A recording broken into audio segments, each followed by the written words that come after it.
Mark D'Amato. And I'm a Zombreaker. And it's Mindbreakers episode 160! Yay! It's also December 6th.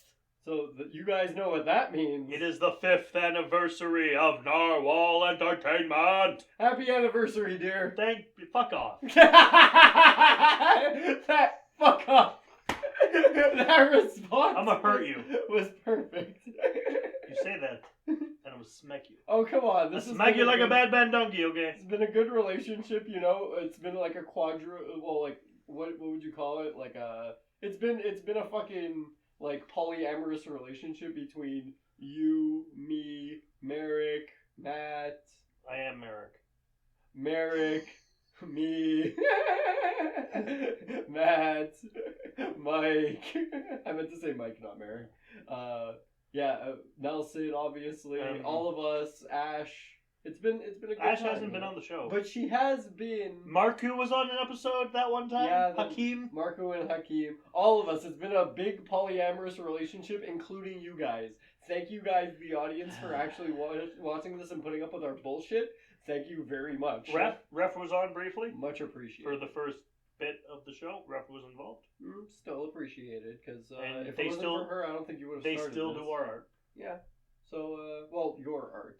Mine is the art. Yeah, it's a combination. The art of me, and I also do the art of you. The arts, yes, exactly. It's a combination of all of our arts, though. This is our entire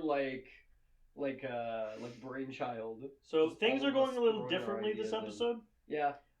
We have a movie selected. I don't know this movie, but we have a movie selected by Gio today. Yeah, I chose a thing. But we also have.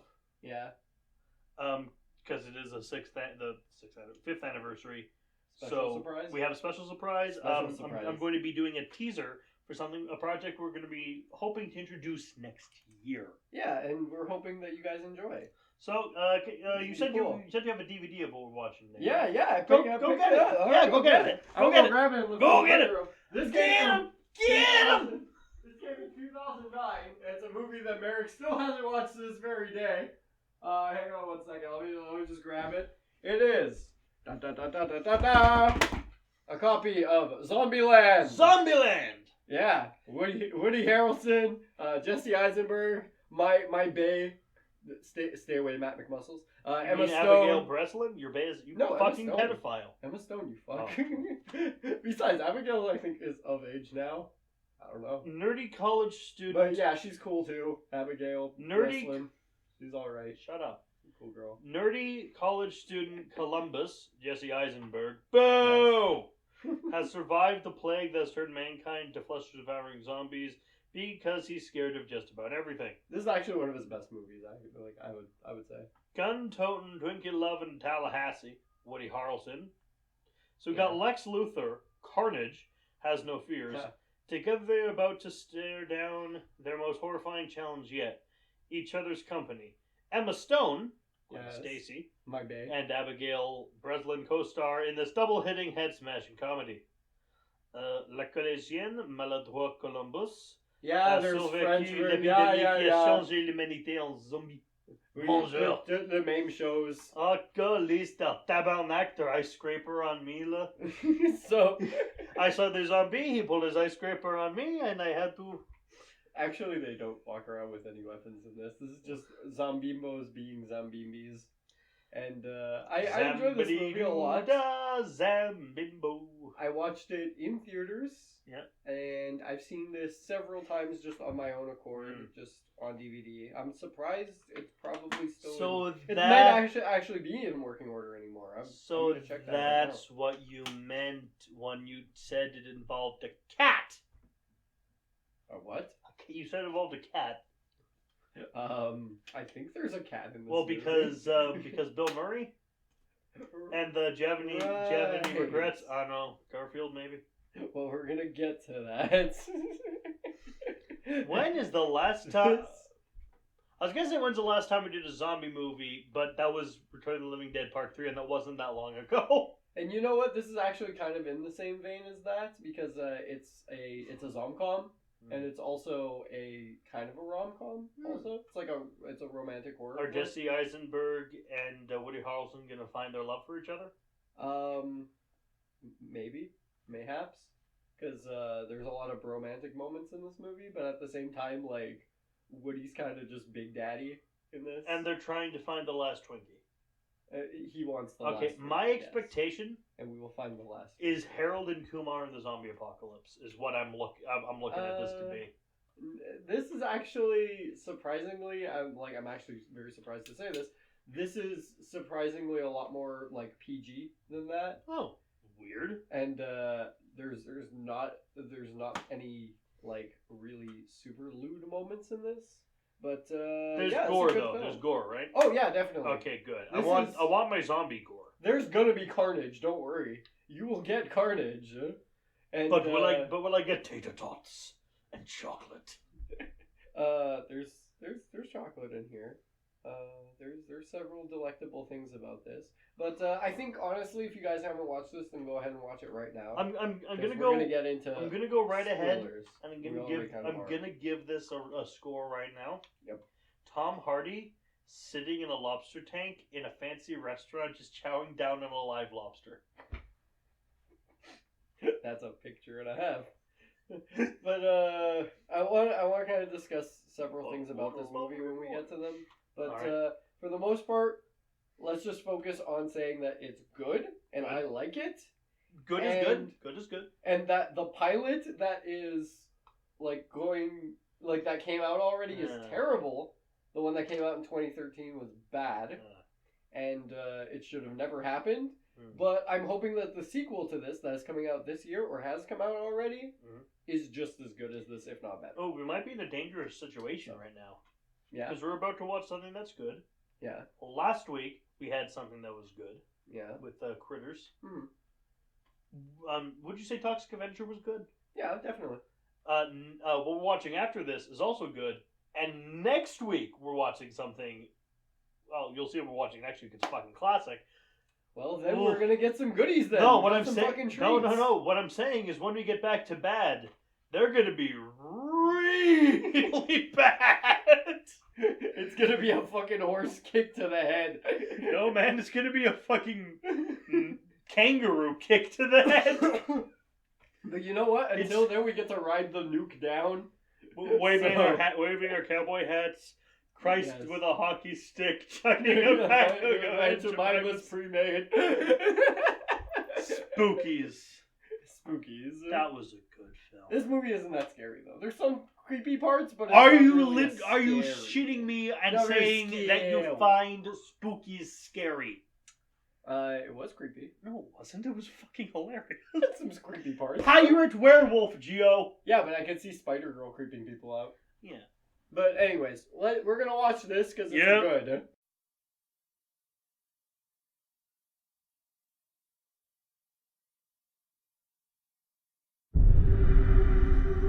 Planet Earth, home to over 6 billion people. Today, our very existence is threatened by epidemics, climate change, and dwindling resources. But those are the least of our problems.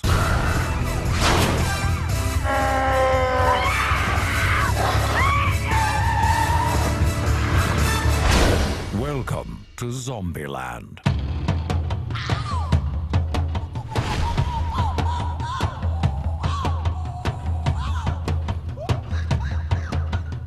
My mother always told me, someday you'll be good at something. I mean, I don't think she could have guessed that something would be zombie killing. What do you think? Zombie kill of the week?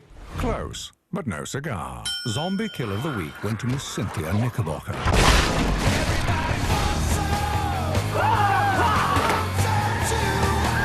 Gotta enjoy the little things.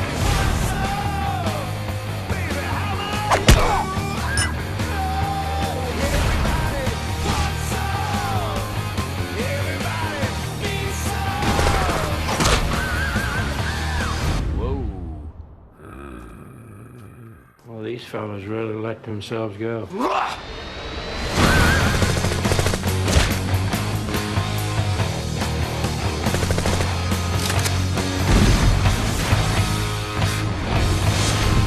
Zombieland. You guys want some Purell? Yes. Yeah.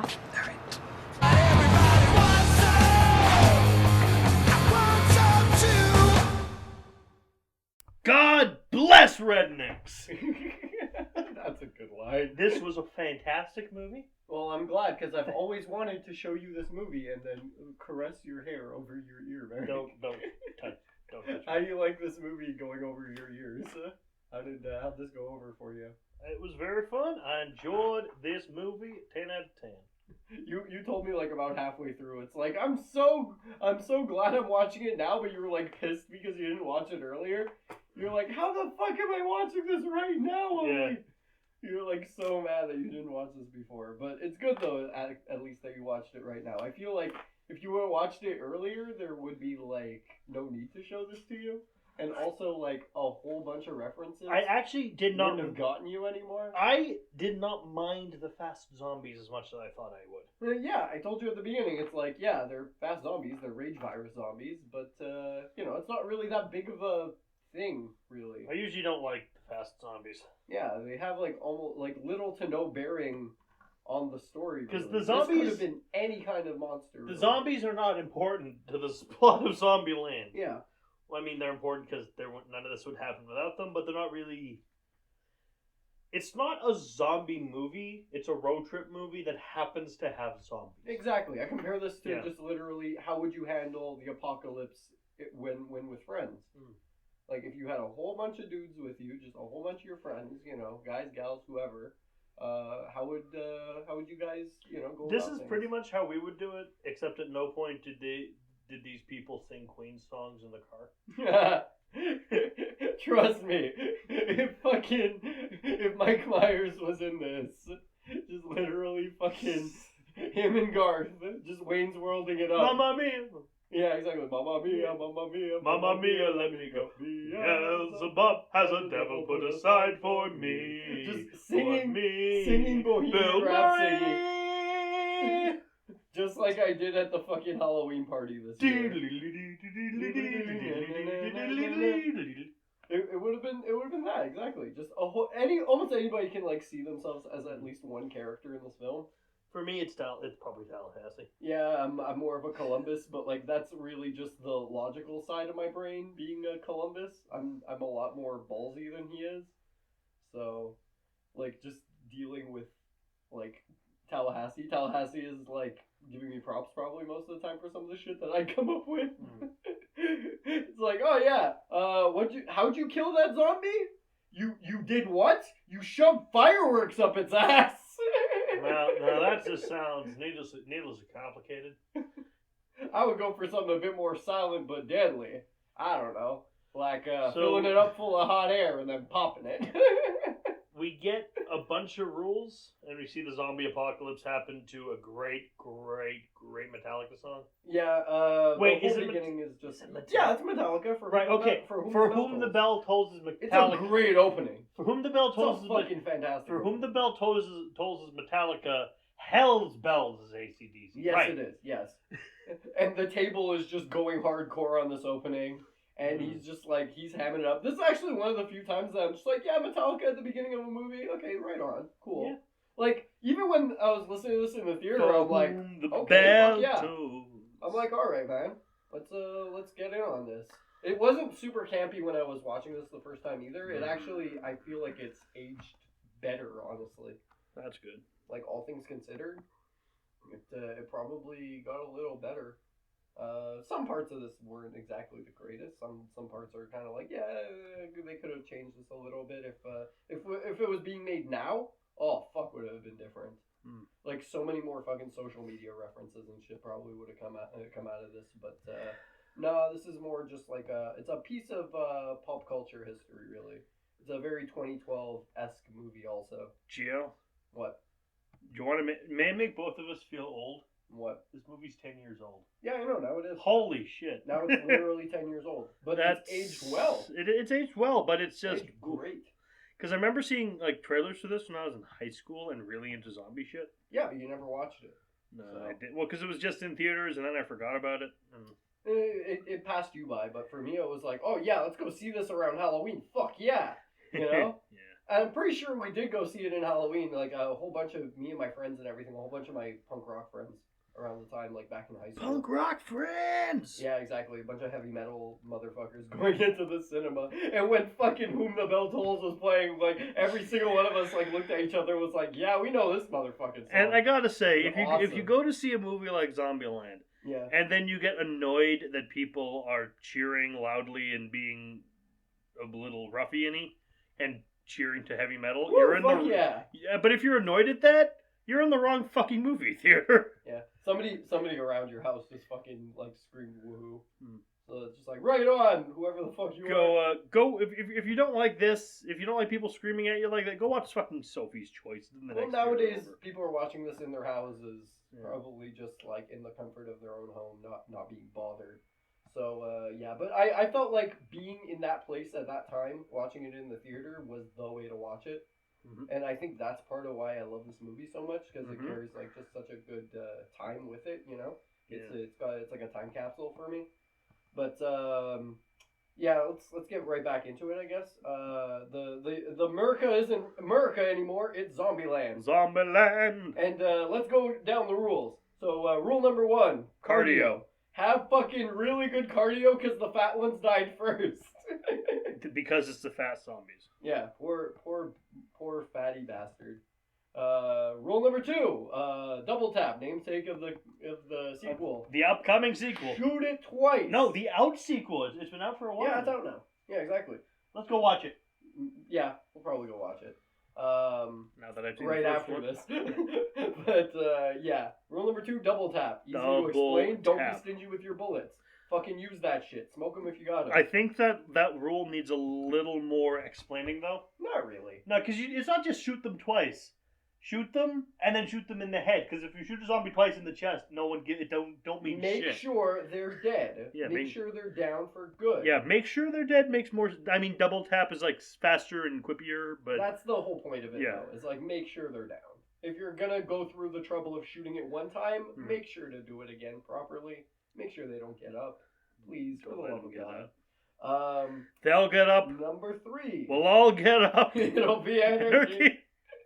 It already is. Yeah. Rule number 3, Columbus makes this one very clear. Beware of bathrooms. You fuck the bathrooms, man. Because they can obviously just smell when you're at your weakest. They just know when things are going awry for you. They know your weaknesses. Yeah, just watch the bathrooms. Make sure there's nobody else in them. Rule number 4, seatbelts. Always wear your seatbelt on the Remember what Miss Frizzle said. What'd she say? Seatbelts, everyone! Oh, yeah, right. Yeah. I forget she would scream that sometimes. Even all the on time. School buses, there was never any seatbelts for us. I know, it always confused in me. Quebec, we never had seatbelts. Because we die like men. Yeah, exactly. we all drink the punch when we're on the school bus. Hop on the magic school bus. All of us are. But yeah, number 7, we skipped like 3 rules right here. But we get to number 7, don't be a hero. Rule number 8. Well, no, rule number 18. Travel light. Unless there's 2 number 7s. No, it's true. Rule number 17 is don't be a hero. Rule number 7 is travel light. My bad. My notes are kind of scrambled on this one. Because like I tried to fit everything onto like 1 page, and I almost did. You almost with did. The exclusion of like the last 2 things. But yeah, rule number 18 is limber up. Make sure you're ready to take down that gazelle. Man, have you ever seen a lion limber up before it takes down a gazelle? And he's just like, no, you're right. Kind of like second guessing that one. But for Columbus, this is super important because he's a wimpy boy. But rule number 31, check the back seat. He made this one very recently at the beginning. Because he was in the car and then a zombie tried to eat his face. Yeah. And then the new one we'll go over when we get to it. But it's going to be rule number 32. So we'll get to rule number 32 in a second. Let's start with the gas station. So it starts in a gas station in Garland, Texas. Yep. He gets pursued by 2 zombies. One out the bathroom, and then another one starts chasing him through the parking lot. All the zombies. All the warriors. So They fucking start running him down. They chase him around his car. He drops his keys. And he goes back, picks them up, Picks opens the door. up his keys. Yeah. And he gets in the car, and right away he sees a fucking zombie right in the back. And he drives his car into a store, and because he was wearing a seatbelt, he doesn't fly out, but the zombie does. Yeah. So that saved his fucking ass. Dead bacon. zombie. Yep. Well, no, actually, it flies through the store. Yeah. Then he pulls his double barrel, shoots it through the. Not a sawn off, just a normal ass double barrel. Yeah, he's got a long double barrel because you didn't cut it or anything. He just has it the way it is. And remember, he's a very big simple man. He's not a gun nut, you know. He's not a violent. He's not fucking the Road Warrior, you know. Yet. Not yet, at least. Maybe in the next one he'll become fucking Mad Max. Well, I do know for the next one, Yeah. that freaking Little Rock from this movie, Yeah. damn, she got hot. Yeah, it grew up. Yeah. Dude, it's been 10 years. I forget this. Yeah. But, like, holy shit, man. Like, she's a cool girl. Like, she's probably going to be in a whole bunch of stuff after this also. Yeah. Like, Merrick was saying, like, she should have been in, like, The Runaways. Yeah, she would have been too old. But this actress should have been Molly Hayes. The young one? Yeah. Yeah. Well, you can't. What's the other one's already Gwen Stacy. Yeah, Emma's been in enough. Well, like she was in the one Marvel. That's good enough. I'm just gonna give the subtitle. More than fine, actually. I want to clarify that. More than fine. I absolutely adore Emma Stone with all my goddamn heart. Can I just give the That woman is a subtitle for this Zombieland? Yeah. Nut up or shut up. Yeah. It's a pretty big tagline, honestly. I don't have it on my version of the DVD because it says version français inclusive. Daily. Titty croissant. Parce que c'est Quebec. But yeah, like I am perfectly fine with Emma Stone being in this, and it's probably one of the big reasons I actually enjoy this as much as I do. Yes, because you're in love with Emma Stone. This wasn't the big reason why I fell in love with Emma Stone, though. I think the first movie I really, really fell in love with her in was like Easy A. That one was like I felt great after watching Easy A. She's not good. She's great. She's a fantastic lady. She's beautiful and just the most gorgeous. Can I quote Jim Sterling? Can I quote Jim Sterling's movie review show? Yeah, go ahead. So beautiful and very beautiful and such a talent. Very, very true. All right. She's got acting chops galore, and she's quite the charming lady. Charisma out the wazoo. So so third in the backseat, boom, double taps it. Yep. Done. Starts walking along. Talks about traveling light, which means having no friends. Yeah, exactly. Usually he's on his own through the most of this, mainly because not the most of it. No, most of the zombie apocalypse so far. Before this, but not most of the movie.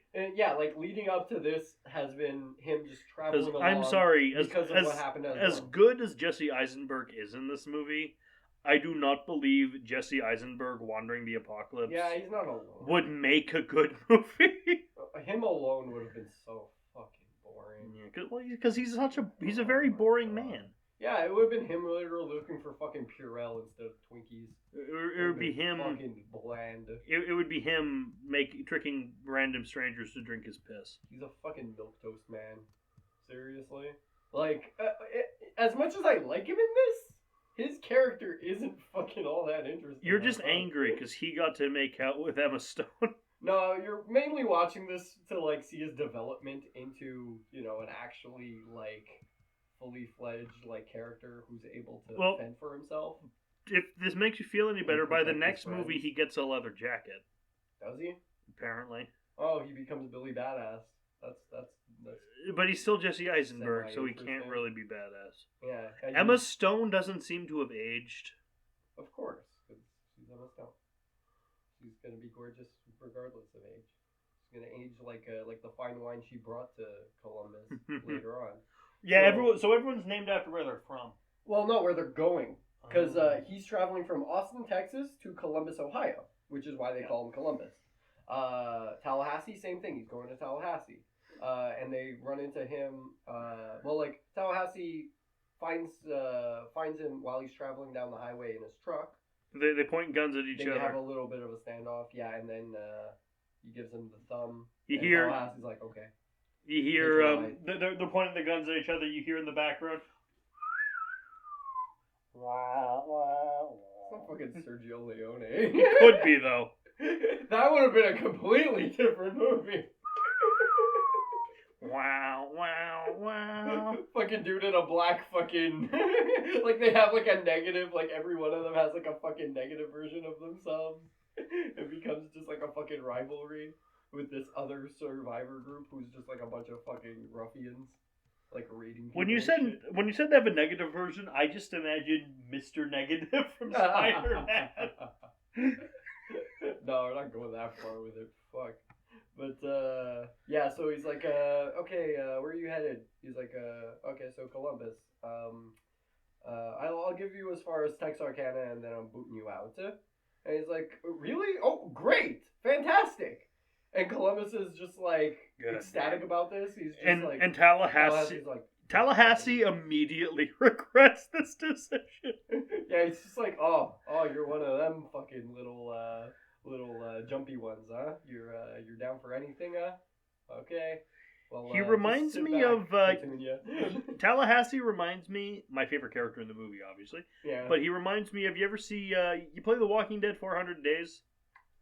I've seen it being played. The guy who picks up the black kid. Yeah, kind of. He could easily be that. No, that dude's way weirder. That's why. But Tallahassee seems like he's not.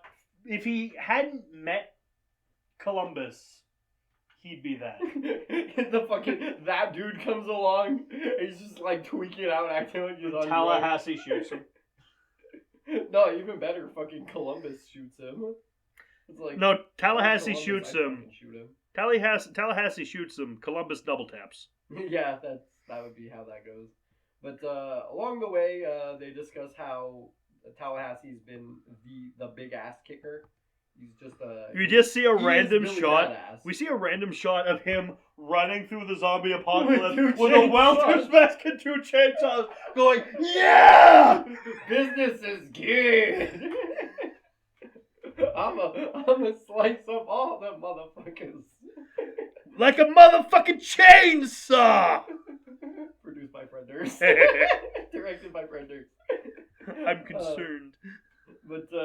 Yeah, so they find a hostess truck. This is Tallahassee's one weakness. His one goal. Yes, he must find a Twinkie for hell or high water. Like, move heaven and earth to find a motherfucking Twinkie. What? Or so Okay, it will be fucking shit. Part of this movie has made me realize I might be a horrible person. What? And we'll get to it. Yeah. It just dawned on me. What? We'll get to it. Okay, fine. So they open up the back door very apprehensively. Columbus limbers up before this. And then Tallahassee calls him an idiot. Yeah, we get the lion, like taking down the gazelle line. Oh, Tallahassee's car has a big old 3 on it. Yeah, it's kind of symbolic. I'm guessing that's how old his pup was, but we'll get to that afterwards. I'm guessing it's symbolic. But symbolism. Yeah, it's got quite a bit of symbolism, I'm pretty sure. But we'll discuss it after. Yeah.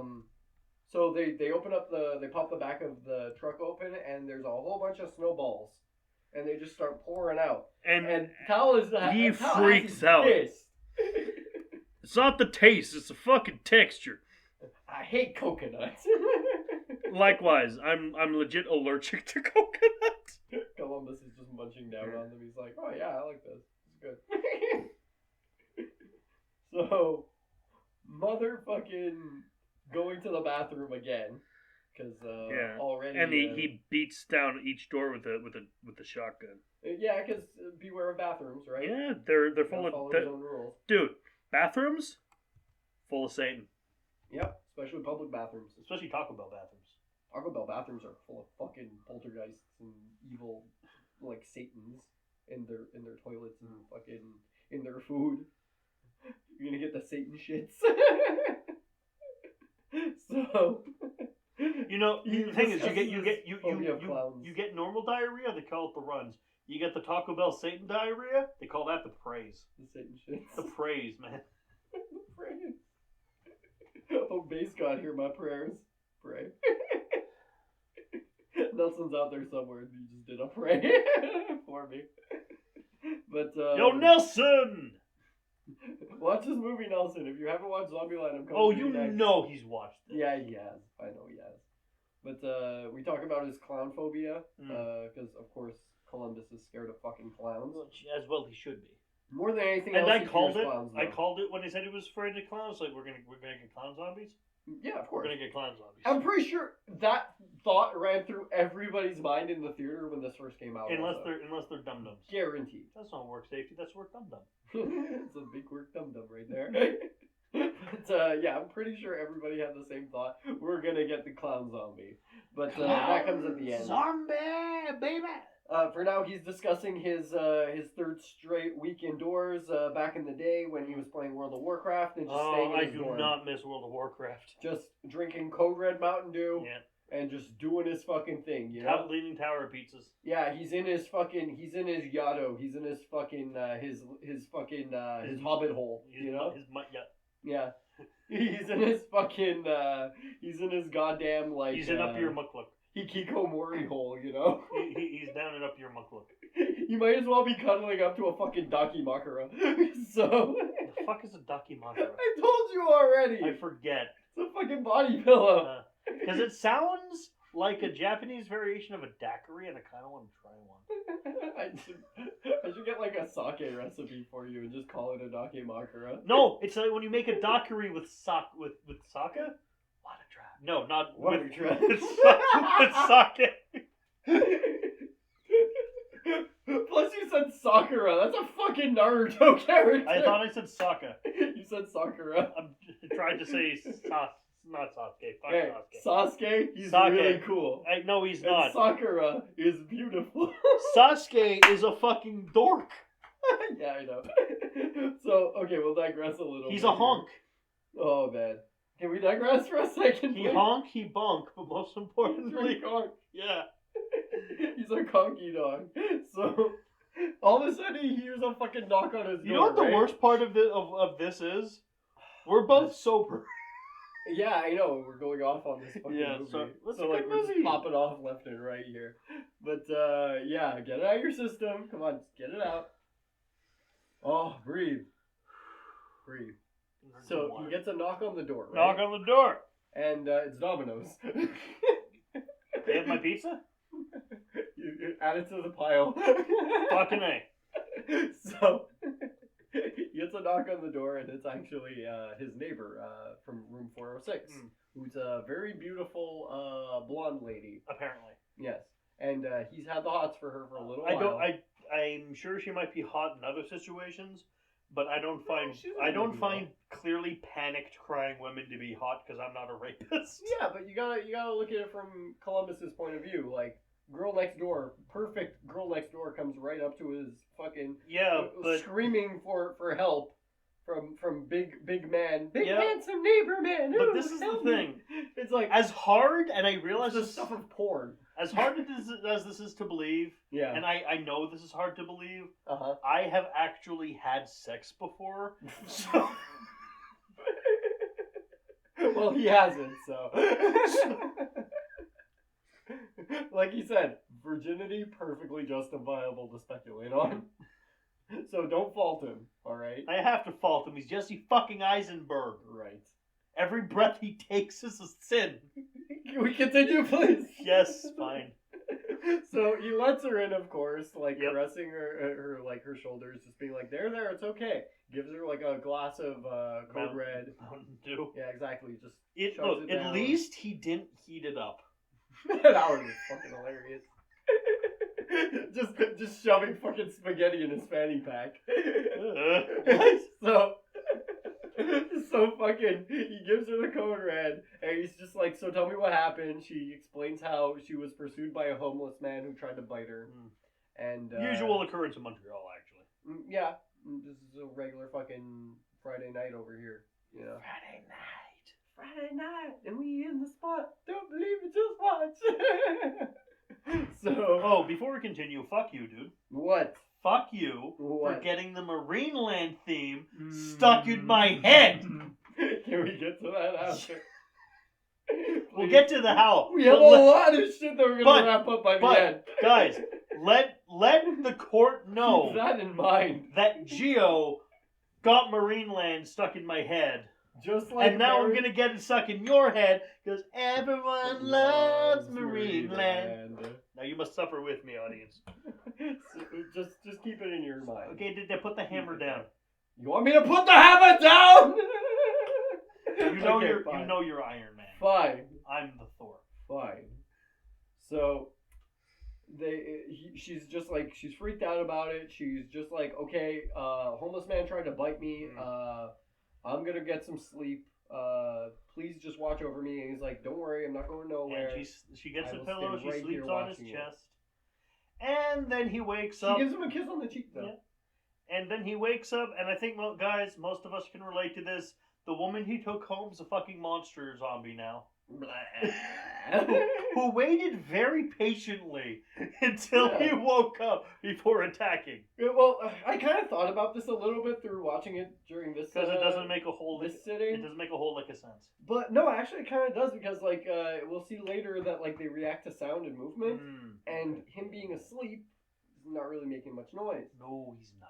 He's quiet as a lamb, you know. So he does the lamby dance. Yeah.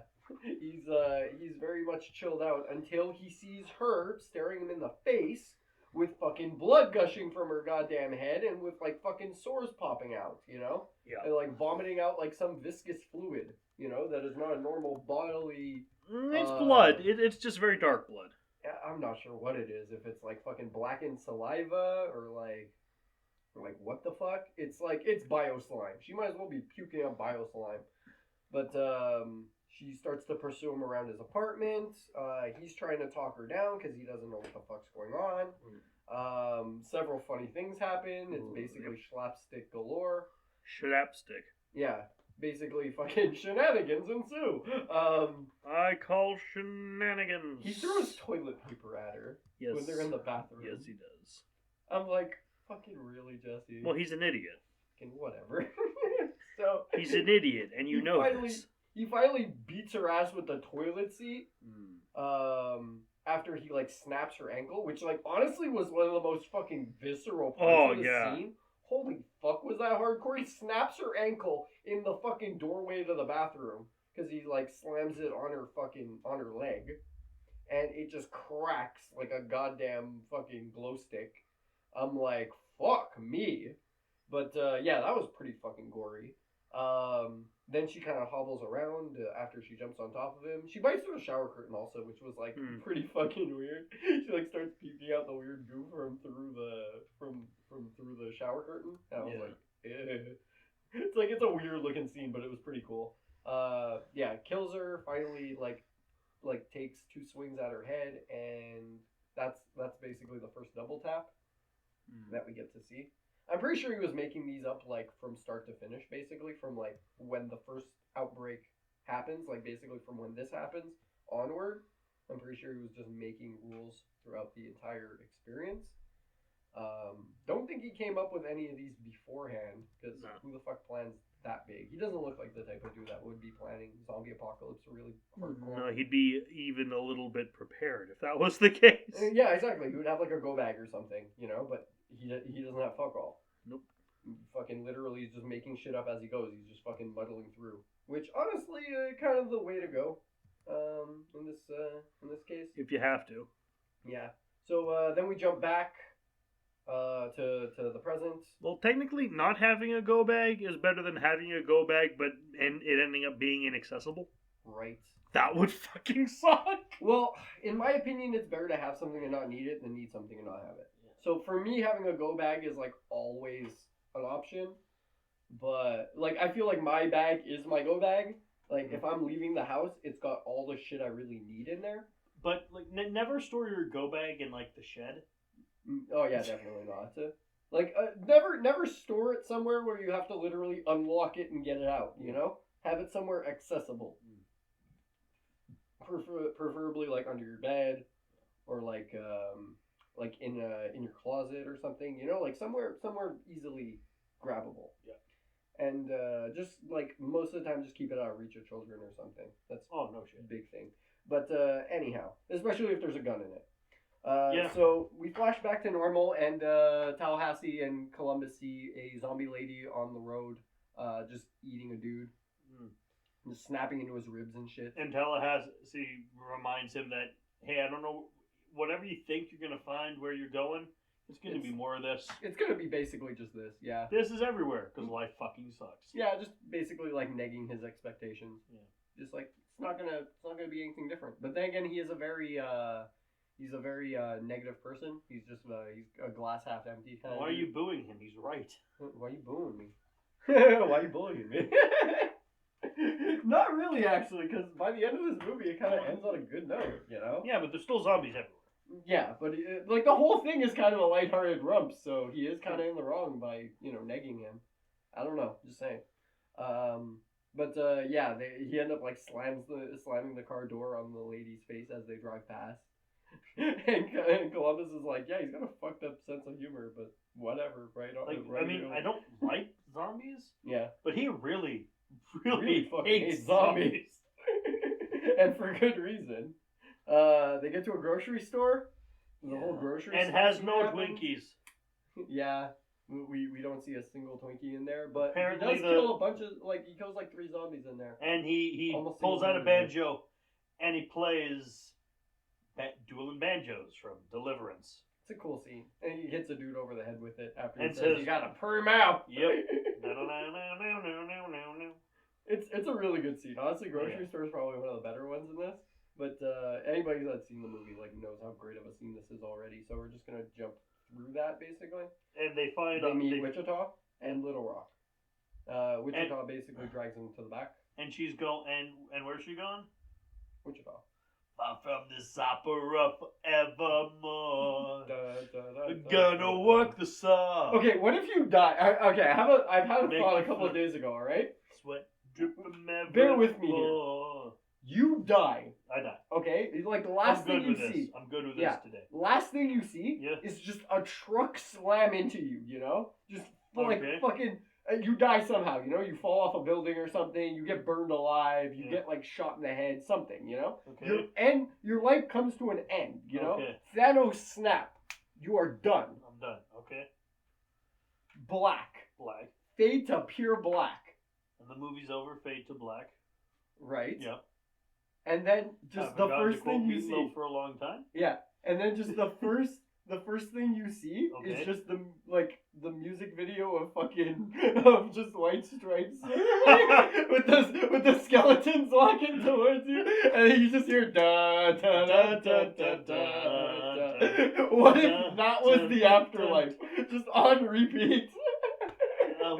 Until it's fucking reality's way of buffering to see when you get to heaven or hell. That's purgatory. I would not mind that at all. I'd be great with it. Honestly, I'd be fucking fantastic. I'd be fucking awesome with that.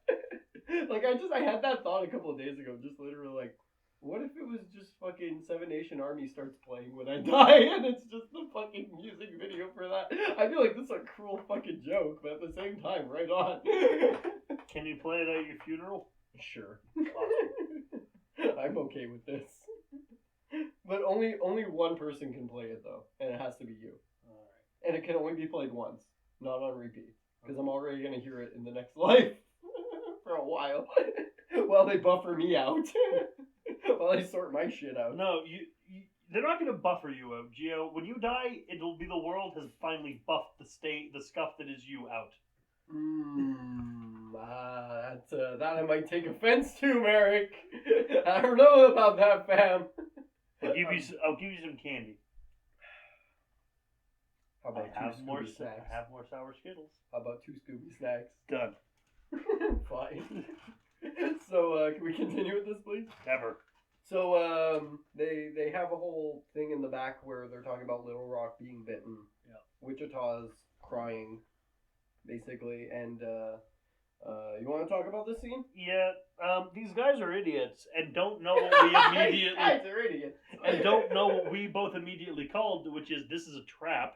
Yeah, there's Emma no Stone obvious has bite a marks. dick. Right. She is kind of a dick in this movie. No, she has a dick. She's got the big peenie. Because the little girl isn't actually bitten. It's just she's like, oh, no, I'll do it. And so Tallahassee gives her his gun. Yeah.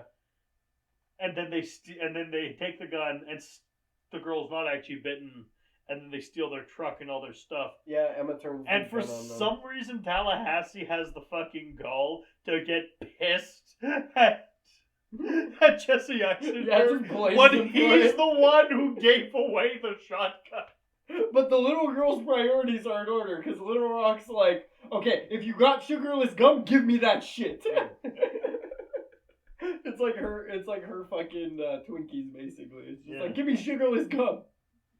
And just Wichita just wants a shower. Hey, don't say the SHOWWER. Yeah, we get that afterwards when they're in the car. But, so they get their shit stolen and they're like, fuck, shit! So, we get a flashback, basically, of, what Wichita and Little Rock have been doing such horrible people. right before the They're apocalypse. such horrible people. Which was just literally, like, fucking turtle doving and goddamn, like, shop crusting people. Yeah, they're terrible people. But in all fairness, like, they are looking after each other. Yeah. So, like, if you were on the run and literally had to take care of a little girl, and you had no other, like, marketable skills aside from shop crusting motherfuckers, this is what you'd be doing. You'd do just that to take care of a little girl. Like, especially if she was your little sister. Like, you'd be doing that. So, they're teaming up basically just, like, running the table on motherfuckers, just, like, taking their money by basically playing off that Emma Stone is hot. and she lost her engagement ring, and she basically has been, like, running people at gas stations to, like, find the ring. And, of course, Little Rock would show up with the ring, like, pretending she found it. And then basically being like, oh yeah, give me the money, and the girl will basically give you a reward when you send it to her. Ends up getting all the money in the cash register and a chocolate bar. Yeah, exactly. Like $400 plus a fucking Snickers. It's like, I'd be good. How much are you gonna fucking give for this shit? I'd be good with Well, dude, how much would you give if you think it meant you'd get a chance at fucking Emma Stone? Not much. Not that much, bro. I'd give, like, maybe 150 max. Like, I wouldn't fucking give more than that. Plus, she said, like, she's engaged. Yeah, but he's stupid and lecherous. We get a flashback from Tallahassee. Horny idiot. And Tallahassee. Fucking wrong head. We get a flashback from Tallahassee, and he's in a jail cell with a bad red wig on, and he says, up. "When I get out of here, No. there's gonna be carnage." Well, he does basically wish them dead. He's playing with a puppy. Yeah, you get a flashback of him, like, talking about his pup and playing around with that. And it's like, yeah, I lost my pup during the zombie apocalypse. He was the only thing I ever cared about. Can we get the reveal of this out of the way? Sure. It's revealed later on that it's not actually a puppy, it's a human puppy. It's his son. It was his son. Yeah. And I hate to say this, Yeah. but I care less. Yeah. But I think during this part, I'm not sure if it's during the Monopoly game or during this part, he mentions, like, when he was born, I bawled my eyes out. Which is, like, a super big hint that it's not just a dog. Yeah. Like, because that would mean, like, you know, he's a huge animal lover, which we don't hear him talking about any other animals. Yeah. Through the entire But it's still, I cared. Aside from the lion. I cared a bit less about the human child than I did about the puppy, and that's why I think I might be a horrible person. Nah, for me, I was like, everybody's like, oh, it was a little boy. Like, that's everybody else's reaction to that. But for you, it was just like, oh, it was boy.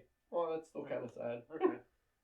It's still a sad, yeah, but it's like, realization. so there's no dog that's dead? Okay, cool. But at the same time, like, it's just literally the repercussion of him losing a child. They find a shitty redneck house. Right.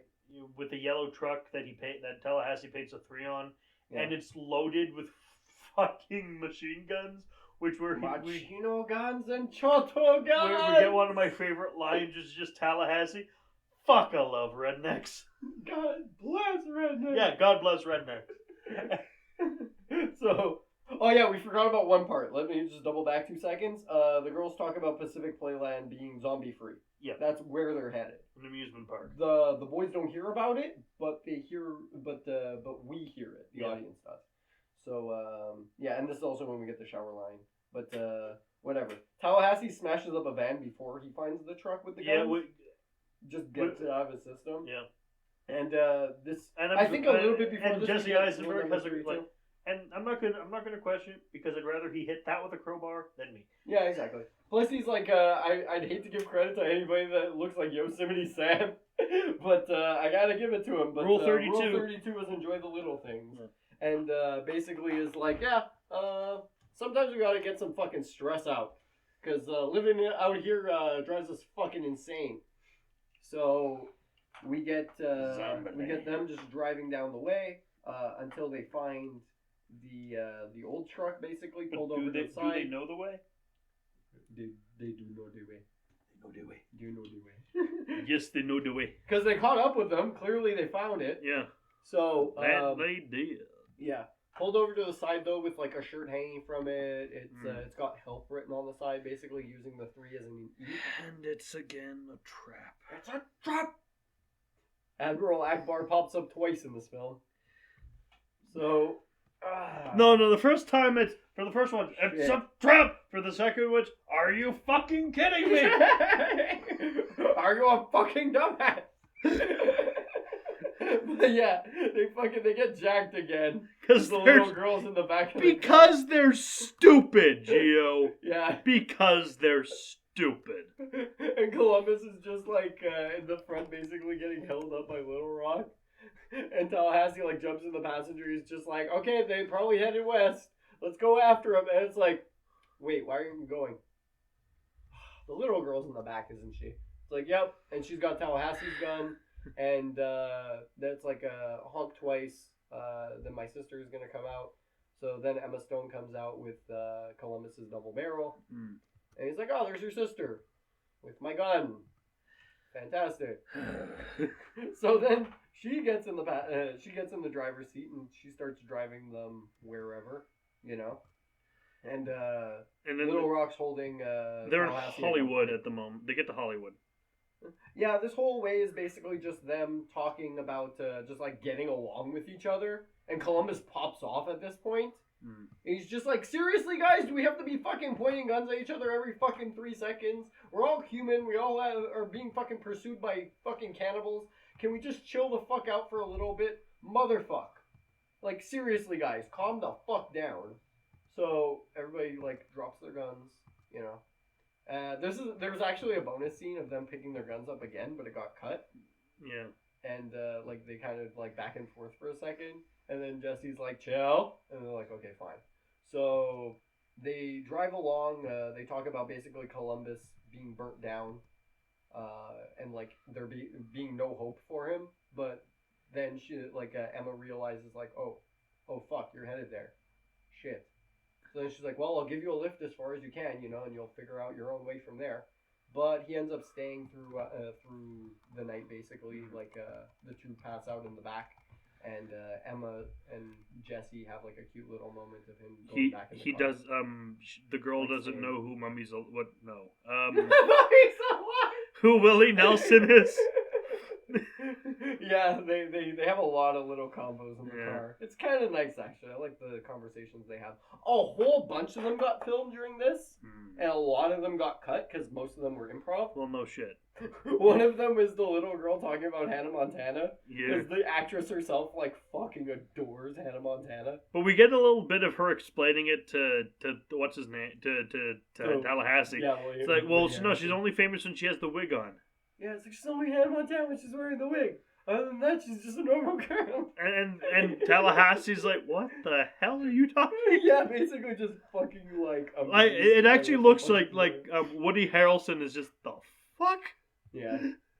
So they grab a map of the stars, like a little star tour map from the Hollywood Boulevard. And they go from like Man's Chinese Theater or whatever. And they get map to the stars. Map to the stars, Eddie. Yeah. He basically is. Like they basically grab fucking Steve Buscemi. Hey, I'm Steve Buscemi. I'm gonna be in the Zombieland movie now. Hey, ooh, ah, ooh, ee. They see Undead Johnny Depp, some dude like a fucking zombie dressed up. Who I still choose to believe is actually Johnny Depp just fucking around. Jack Sparrow. He's dressed up like Jack Sparrow, like a fucking zombie is chasing them. Like this is the tale of Captain Jack Sparrow. Like he's got the fucking dreads and the long coat and everything. So, dude, anyways, I wish he was waving a sword. Yeah, I know, right? But I don't know. He might have had a sword like behind his coat or whatever, but we just didn't see it. But anywho. They end up going around and looking for a specific house with a big BM on the front of the gate. Yeah. And if you guys have watched this, you know whose house this is. This is obviously the house. And it ain't Bob Marley.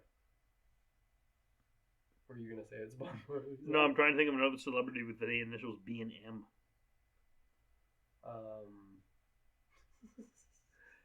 I don't know, man. Can you think of anybody?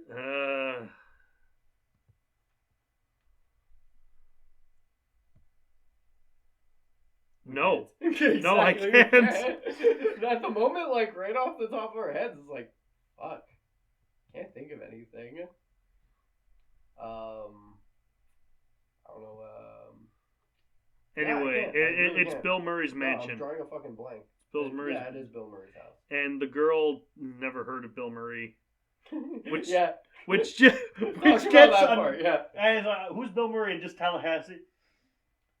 I've never hit a child in my life, but I'm willing to make an exception. It's like that's like asking who Gandhi is. That's asking who Gandhi is. So they start looking through the place. They find a whole bunch of cool stuff. They start looking inside the cupboards, though, in the kitchens. Mm-hmm. Still no Twinkies. No shit, Twinkies. Fuck. In those exact words. Yeah. And Emma Stone says, I love this line, by the way. She's just like, I told you guys we should have gone to Russell Crowe's house. Nobody fucking listens to me. Wait, does Russell Crowe like Twinkies? I suppose so. I'd imagine so. Come on, look at the dude in fucking Les Miserables. He probably ate like 25 boxes of Twinkies. And I'm shiver. He probably like demanded that like fucking 30 boxes be in his trailer at any given time. Purely for that film. It's like if I don't see fucking 30, no less than 30 boxes in my goddamn trailer, I am walking off the set. Making movies, making songs, and fighting around the world. God damn it. So the two pairs kind of split off at this point. Woody Harrelson and Emma Stone are basically playing golf and like messing around inside the bedroom. Yeah. Well, not messing around, but like, you know, they're doing bullshit. They're like basically just like dibs on the bed. She's playing golf and like debating shit. Yeah, exactly. A golf ball whacked Woody Harrelson directly. That was fucking funny. I don't know if that was scripted. It probably wasn't. But I'd like to think Gwen Stacy whacked a golf ball right at Carnage's head. She also stole Carnage's car. Yeah, twice. Yes. So they're playing around. They're fucking like fuddy-duddying their bullshit. Jesse and the little girl are like walking around, and yeah, they find his theater. You're gonna find out who to call. Yeah, Ghostbusters. And they start watching Ghostbusters. Obviously, we get the Twinkie scene. Well, that's one big Twinkie. Yeah, exactly. Yeah, the Twinkie approximately scene from Ghostbusters. 30 feet long and weighing over 100 pounds. That's one big Twinkie. Then he starts asking about Wichita's relationship status, because of course he would be. Because he's a fucking loser. Yeah, exactly. And then we get a pair of feet rise from a bed somewhere in the home. In fucking tap dance. And we get a bunch of groaning and like a slow walk. And it's Zombie Bill Murray! Or is it? He turns out to be alive after Emma Stone whacks him in the fucking waist. Like, ow! Yeah, no, he freaks out. He's like, ooh, that hurts a lot. And they're like, wow, wait, Bill's okay? And I'm like, shit. So they all just like hang around for a little bit talking. Like Woody Harrelson's like quoting his favorite lines from him, basically worshiping as his god. And Bill's like, I mean, you probably get this all the time. I mean, not lately.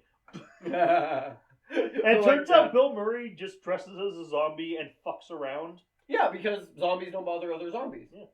So he gets around perfectly fine, just drenching himself in zombie makeup. It's very much a Walking Dead solution. Yeah. Except he would need to drench himself in Walking Deads. Yeah. I'm not sure how exactly that works, but it's probably just him, like... Oh, this has its own rules. This has its own zombie rules. Yeah, I guess. I can see how it works, but at the same time, like, it's a little weird. There could be some questions raised here. But, anyhow. The three of them get high as fuck. Of course they do. And they start reenacting Ghostbusters on their own. Yeah. Hurry, he's on the ceiling. Just Emma Stone playing as Annie Potts. They're just like they're like playing around with the fucking vacuum cleaner, and like Woody Harrelson's got the whole like because Bill Murray's nice and he let the guest wear the actual proton pack. No, he's like, hey, I got guests. This is the perfect time. I haven't done this in months. I didn't do this since the last time I ordered a pizza. Yeah, it's like I haven't had fucking guests come over and be this hype since fucking, I don't know. That's Groundhog Day. That's the last person who came over.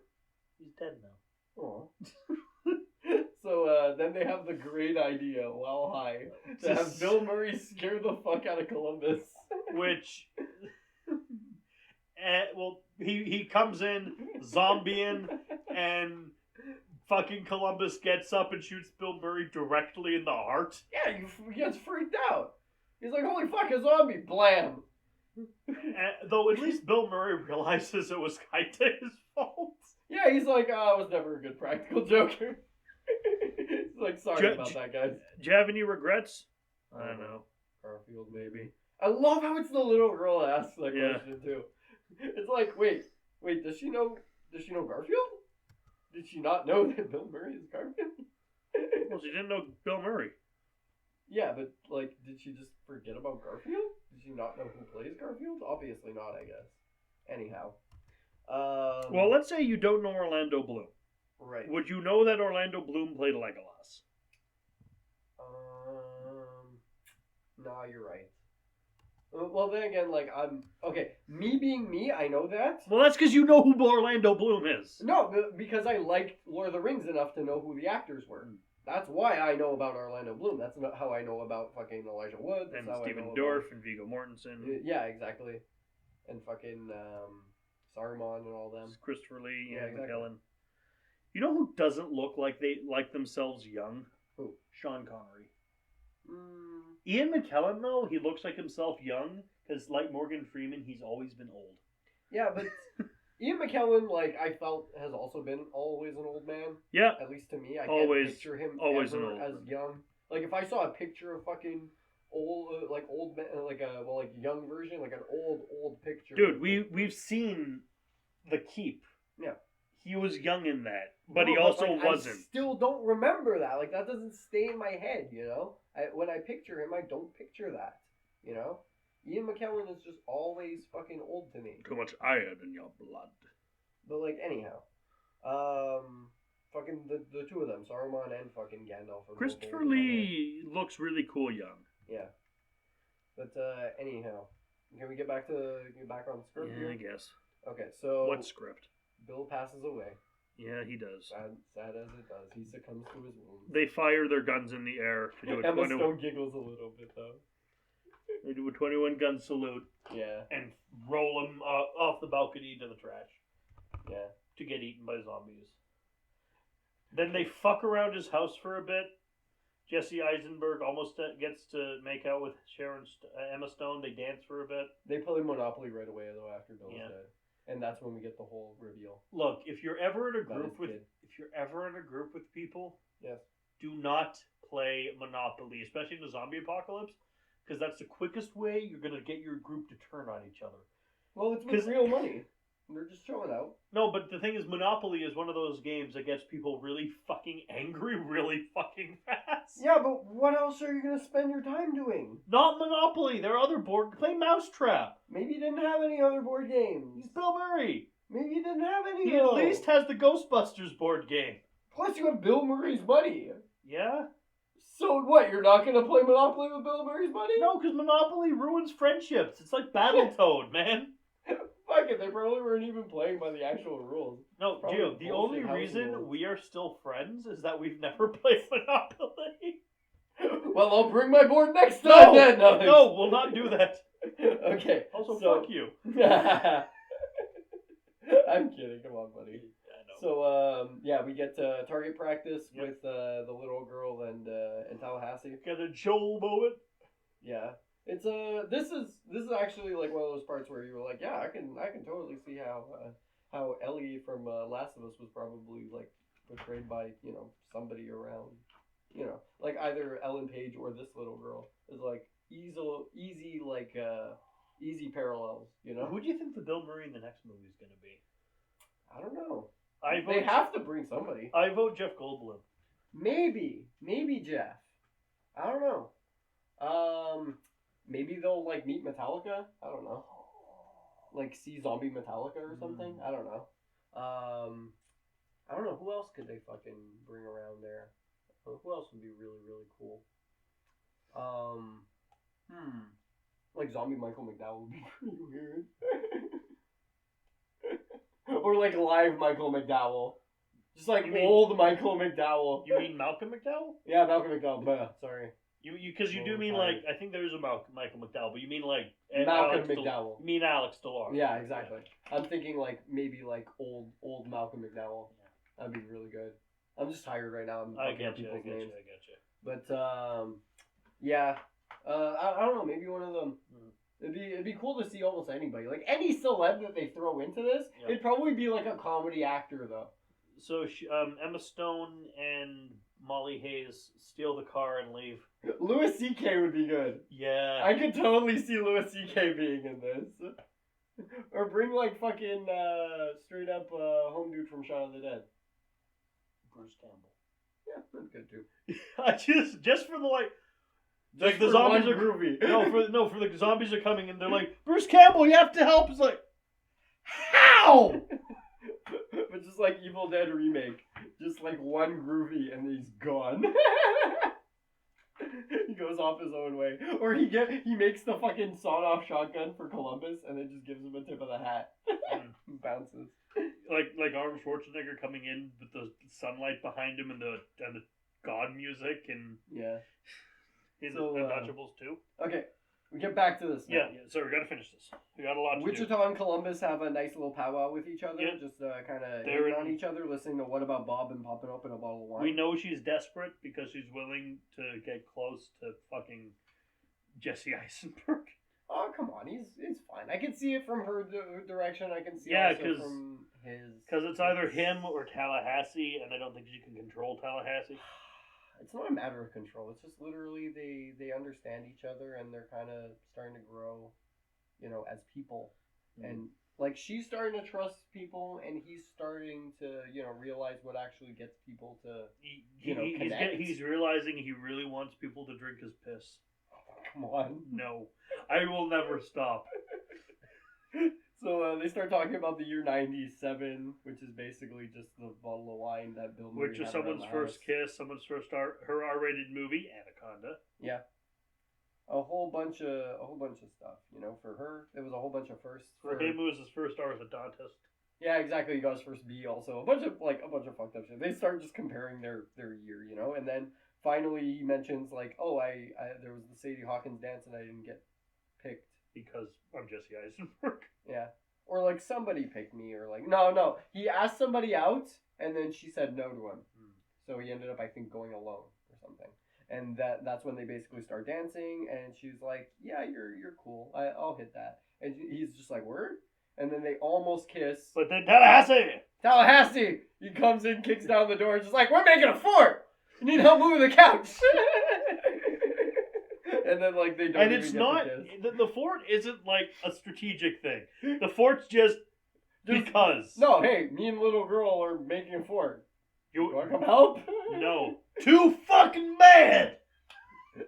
So the night passes basically. We don't really see much else after that. The scene between Tallahassee and Little Rock though is really cute because like he tells her like how to shoot and everything, and it comes into play later. But yeah, the whole night passes and they both leave. The girls are just out of there. I will say, I know it's unfair to compare this. Yeah. But the scene with the shooting none of them will ever match The Walking Dead season 1 with Clementine and Lee. True. That was the tops for when it comes to zombies, like zombie teachings, how to deal with the new world. But yeah, as soon as they're gone, they actually wake up fast enough to see them leave. And the line that Columbus says when he turns around to fucking Tallahassee and just goes, "You were a fucking giant cock-blocking robot produced in a secret fucking government lab." It's just like so spot on. It's just like any one of us would probably say the same thing to our friend had that happen to them. Had they have like 1 second with Emma Stone. Dude, you know that if you had a chance to make out with Emma Stone, I'd barge in, say, and tell you we're making a fort. No, you'd be like fucking, "Hey, I want coffee." No? Shit. Or I just fastball special Nelson at you. Nelson would say like some fucking JoJo line or something. I'd be like, "Motherfuck." But yeah, like Tallahassee's actually kind of taken aback by this, and he's like a bit harshed out by this. He's like, "Hey, chillax there." But they start bickering all about the house, talking about going to Mexico, where they call Twinkies Los Submarinos, and fucking Jesse Eisenberg's just done with this. He's just like, he's so like heartbroken, you can't even speak to him really. So during that whole thing, Wichita and Little Rock basically get to Pacific Playland. They actually just hoof it all the way over there. With the one without the zombies. They blast no zombies. There are no zombies. Zero. There are actually no zombies in the place. The whole place is like just blacked out, and there's no zombies. But when they turn everything on and start going on some of the rides, because this is essentially just Adventureland, but like the whole place was basically abandoned, so there was nobody there, not a soul, except when they turn on the fucking lights and start going on the rides, then the zombies start to just flock over. One of the zombie rules should have been no loud noises. No loud noises. You will not cry or sneeze or burp or fart. You know how easy that rule would have been broken, though, right? Like, Tallahassee does anything? Yeah. Tallahassee is a loud man. The whole fucking scene where they're at, like, the fucking powwow pit stop or whatever, that whole fucking scene is basically just a fucking, like, a massive blip on the zombie radar, had there ever been any around. Yeah. Like, it just would have ruined that entire rule, you know. But, anyways, back on topic. Jesse grabs a bike, and he's like, "I'm going there alone. You can come with me or not. I don't give a fuck. I'm going there." And then he falls over, and Tallahassee can't ride a bike. And Tallahassee's like, "Right, you're gonna die if I don't come with you, so let's go." Yeah, he calls him fucking Evil Knievel, like, basically smacks him on the head like fucking, like Green Goblin. We could have been allies, you and I. I offered you friendship, and you you spat spat in in my my face. face. So, they get over there. The girls get trapped after being pursued by a whole bunch of zombies. They get trapped on a skyscraper. Yeah. And this is when Merrick gets real fucking pissed at me because he remembers fucking... No, because you reminded me of it. I was like, "Hey, what's this ride in like fucking Marineland called?" It's like, cause they're basically on like a fucking pile driver-esque thing where it's like a fucking death drop kind of ride. And I'm like, what the hell is that called in Marineland? I'm like, oh yeah, the Sky Screamer. And then he starts popping off at me about being reminded about like the theme song. He's just like, son of a bitch. And now you guys are reminded of it too. So you're welcome. Anyhow.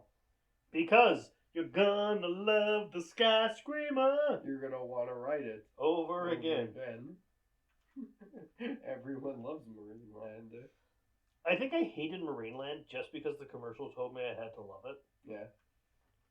I think that might be your problem. Maybe you should just give in.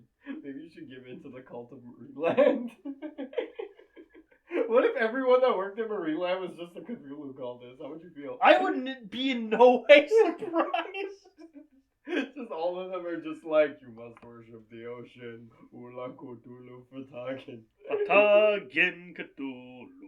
Ia Marineland. Can you come through? Can you blush? You will. So, I wasn't being racist, I was quoting Blade 2. Yeah. Regardless, they finally make it to Pacific Playland. The girls are stuck atop the Sky Screamer. And then it's hero time. It's Tallahassee. time. And then Tallahassee starts honking an air horn, gears up with all the guns, and just charges off Just to draws lead the aggro. zombies away. Just draws fucking aggro. And he is loving it! Yeah. He gets to finally let loose again, you know? That's what he lives for. He lives for this shit. So, Jesse has like what? He's like just, four or five? he's walking toward Tallahassee's walking towards the 3 vampire brides. He with his bow and arrow and a stake, a bunch of stakes on his back. Says, "I'm in the goddamn club, aren't I? You can find me in the club. The name is Horace. Got 2 shotguns on my back. Being a fucking Holy badass. water on the cliff, My gun go off." motherfucker." I got you with it again. I love that shit. So, Going to murder your head. handful by handful, Columbus is dealing with his. Fuck your head and the neck it rode in on. Suck my dick.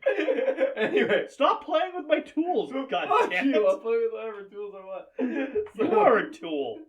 Fuck you. Anyways, so Columbus is dealing with like zombies handful by handful, you know, until he finally reaches a fucking killer clown from outer space.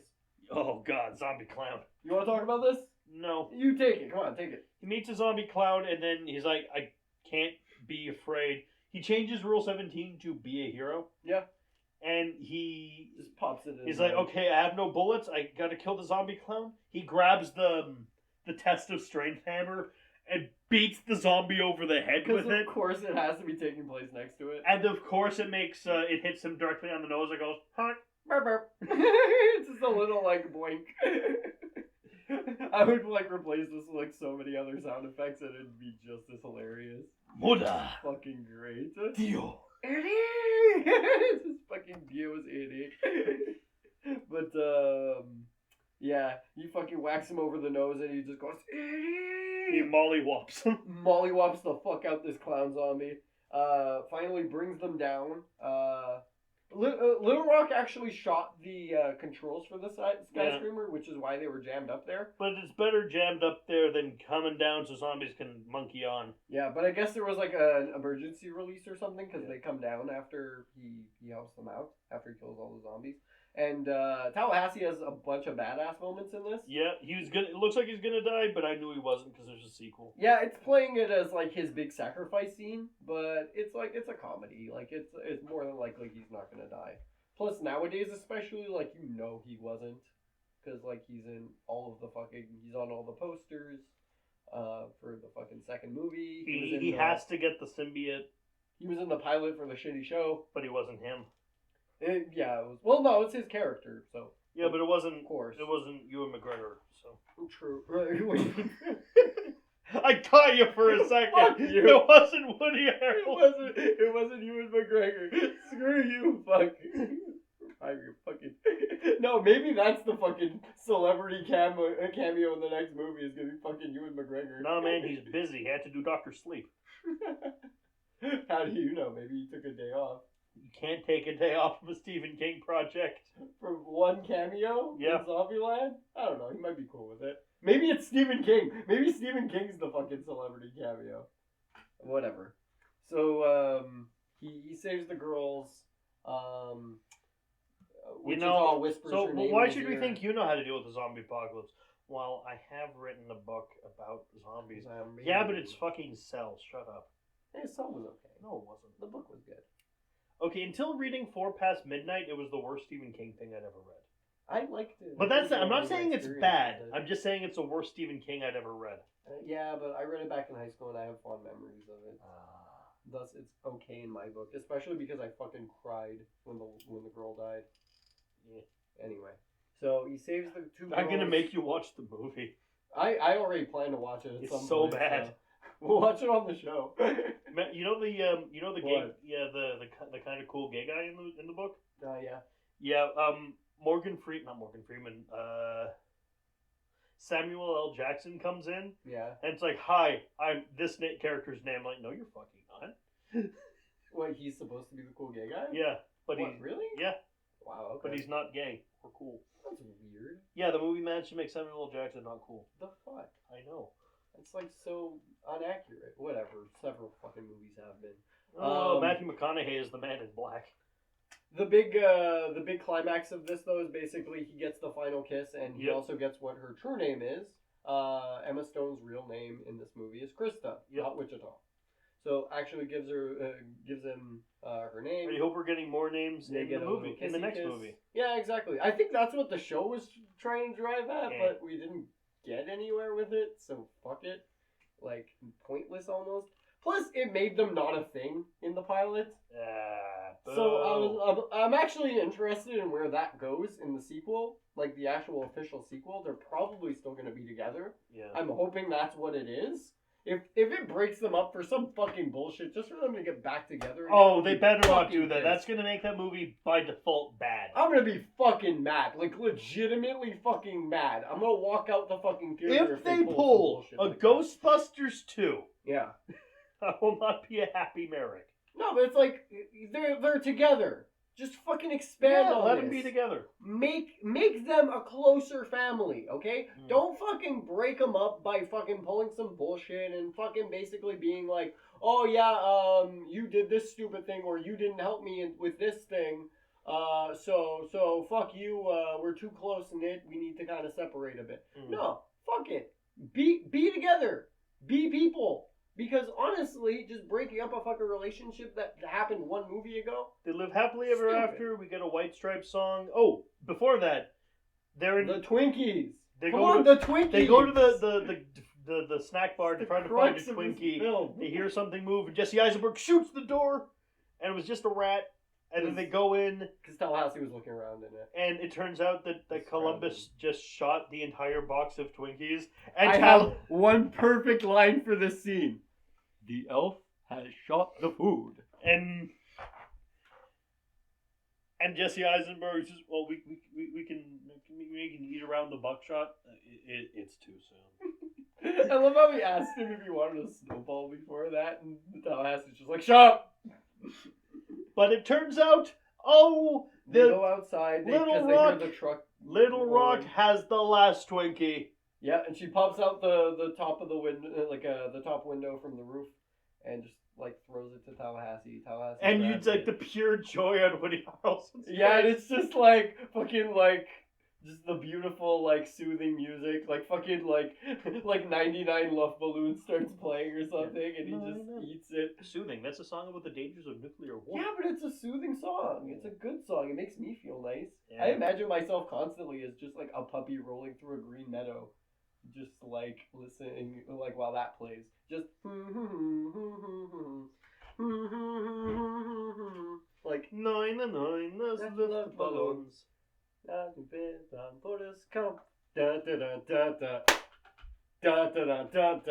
Yeah, like just you get into it, Yeah. you know, and like I just it's such a soothing, like heartfelt, like. So they moment. drive off into Finally. into the credits. We get a weird after credit scene. Yeah, describe the after credits. I Don't can't. remember You're seeing gonna, it. Like, he's trying to quote Jean-Paul Sartre to a dying Bill Murray, yeah. and then Bill Murray like gives him the line. Is like, "Oh, thank you." It's a good one though. It's really funny. I didn't remember this one too much because like I don't think I stayed past like the credits very long. The first couple of times I watched this movie. I'm pretty sure I just literally just like passed right through it or shut off the film after that.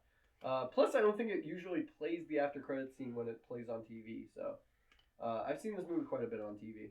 That's probably where I've mostly seen it actually. But yeah, my DVD copy has also been used up quite a bit. But it worked. No skips. Yeah, but like at least there's that, you know. I didn't have to fucking pull it out and fucking pull a N64 cartridge on the bullshit. So thank fuck for that. So what do you rate? Tallahassee just slams the fucking door on the last zombie too, which is pretty good. I always love when he does that. So what do you give this? I want your opinion right away first, man. I really enjoyed it, and I'm gonna yours. give it the only thing we can. What? I'm gonna give it the last goddamn Twinkie. Oh. I had to. Oh. Ha ha ha no no. One winged Twinkie. Fucking O Fortuna starts playing. But I'm gonna give No, it... no, Spack Zarathustra starts playing. Da, da, da, da, da, bum, bum, bum. I'm gonna bum, give this. bum, bum. I'm gonna give this probably one of the best like scores I could give this. Yeah. I'm gonna give it Bill Murray smoking weed with you in his house, swinging from the chandeliers of the Playboy Mansion naked afterwards, Yeah. and then banging Emma Stone like subsequently. What, Bill Murray gets to bang Emma Stone? No, you. Oh. Everything for you. All this for you. Like the best day ever, basically. Just best day ever encapsulated. It's like bang Emma Stone, like Smoke weed with Bill Murray, bust ghosts in his house. swing from the fucking chandeliers, wackadoo. One more thing that I want to talk about because we didn't touch on it at all. All right. The entire powwow pit stop. Yeah. We completely jumped over it.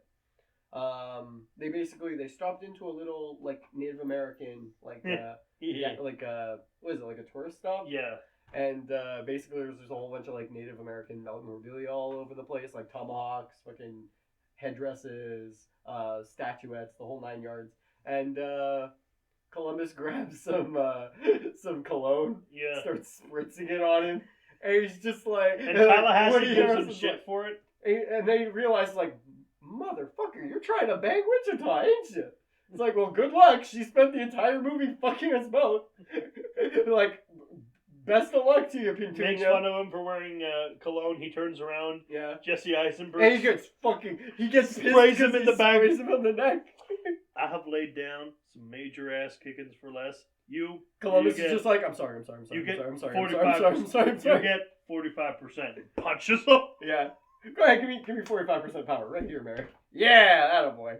But it knocks over something, and then they all start. They're to just break breaking shit, also. and it looks fun. It's a great scene. I'm pretty sure that whole scene was like the entire filming of this movie. I'm sure all of them had a fucking blast filming this movie. Like, it was a great film. It Like, was. It was a great film to watch. It was probably a great film to make. Oh, definitely. Like, bravo. Honestly, this movie was the You'll greatest. get the gold star. You did a good. You did a fucking excellent, actually. John Trump pops up. 10. Congratulations, all of you. You have completed a great game, improved the justice of our culture. Now go and rest Emma for your. Stone, call me, please. She won't call you. Please call me. Good luck. My number is 51. Good luck, No, Gio. I'm not gonna throw my. Good fucking- luck, Gio, you poor delusional bastard. Emma, if you're ever in Quebec, Why? pick me. Not Matt McMuscles, pick me. You're starting a beef? No, I'm okay with We Matt. already have our beef. Me and him are cool. We already have our beef. Are chill. We already have our beef with Onicia. Come We don't on. need a beef with Matt McMuscles too. Well, technically, all of the people that we've had. Okay, beef technically with- everyone has a beef with Onision. Oh, everybody's fucking going at Onision, beating him like a fucking, like a goddamn, like a redheaded stepchild, just walloping the shit out of They're him. mollywopping him. Just It's like- bushing the hell out of It's his like there's ass. Onision, like, I am a god, and then just the internet picks him up and Loki's him from the Avengers.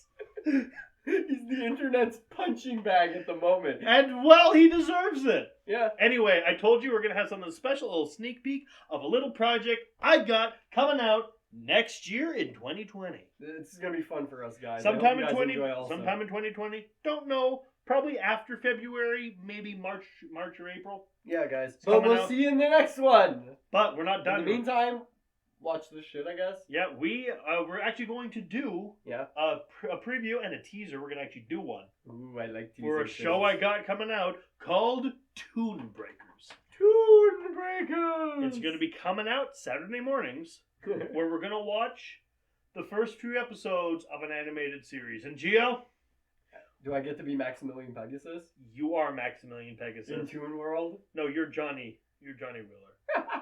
I'm Maximilian Pegasus. No, you mean Joey Wheeler. You're Bandit Keith.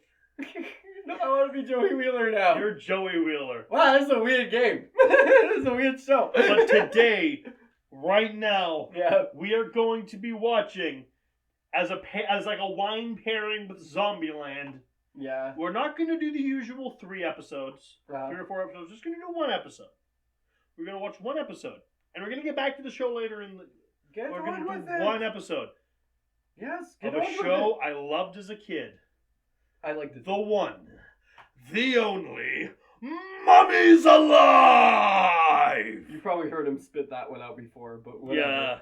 Yeah. Enjoy that, guys. I sure will. It's a And just- fucking awesome show. From 1685 BC. They are the mummies, but Yes. What? I gotta give the little hoedown, rundown, a little and down.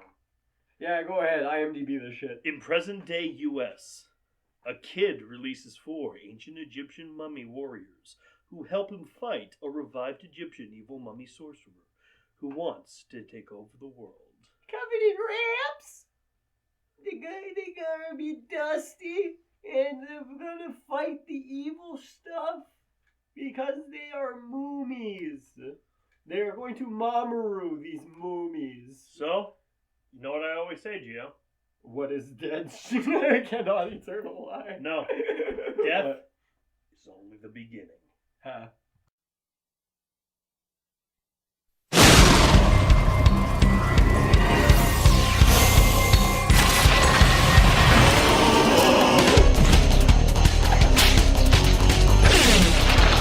A little boy named Presley found a secret out this year that he was once a pharaoh when Egyptians ruled the world, and now the sorcerer named Scale tries to get him day and night. But Presley has 4 guardians to protect his very life. He has the mummies from 1525 BC. He has the mummies protection from the new Ramses. He has the mummies. They're hanging by the Frisco Bay. He has the mummies. Protectors of the world today.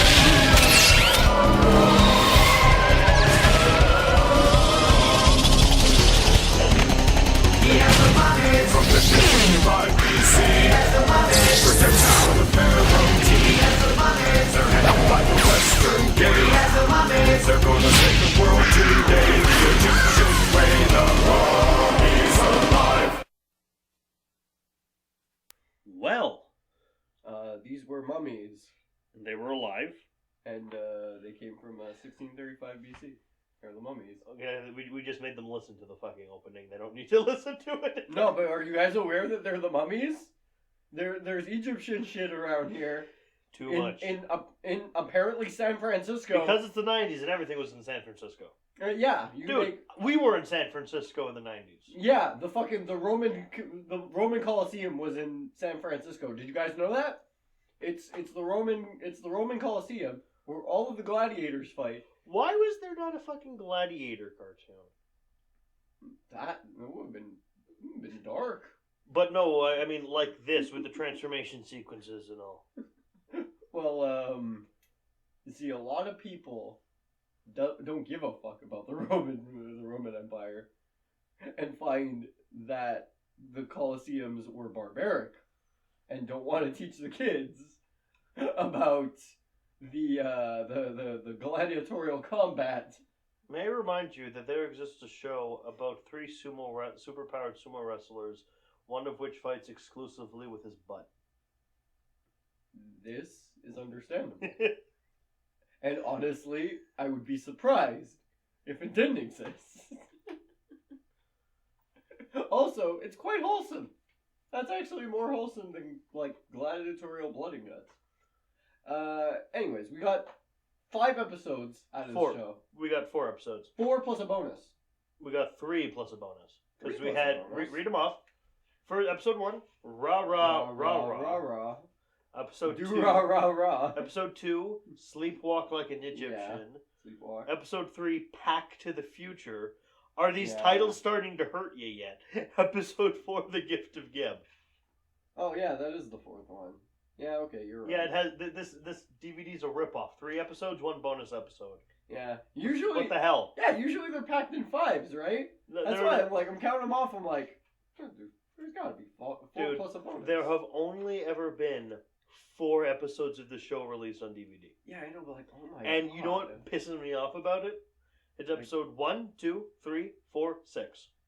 That's a jip, though. It's kind of a jip, dude. Well, I mean, they might have released. Actually, let's go to the. You're talking about the beginning of the episode. I'm gonna check the Amazon and see if we we have So we get a full white DVD of this. Yeah, we get a white O'Connell type, fucking opening up a bunch of tombs, I guess, in San Francisco, because apparently there are tombs in San Francisco.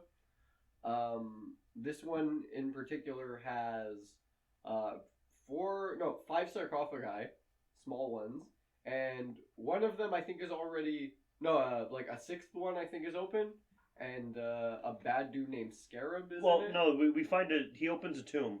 Yeah.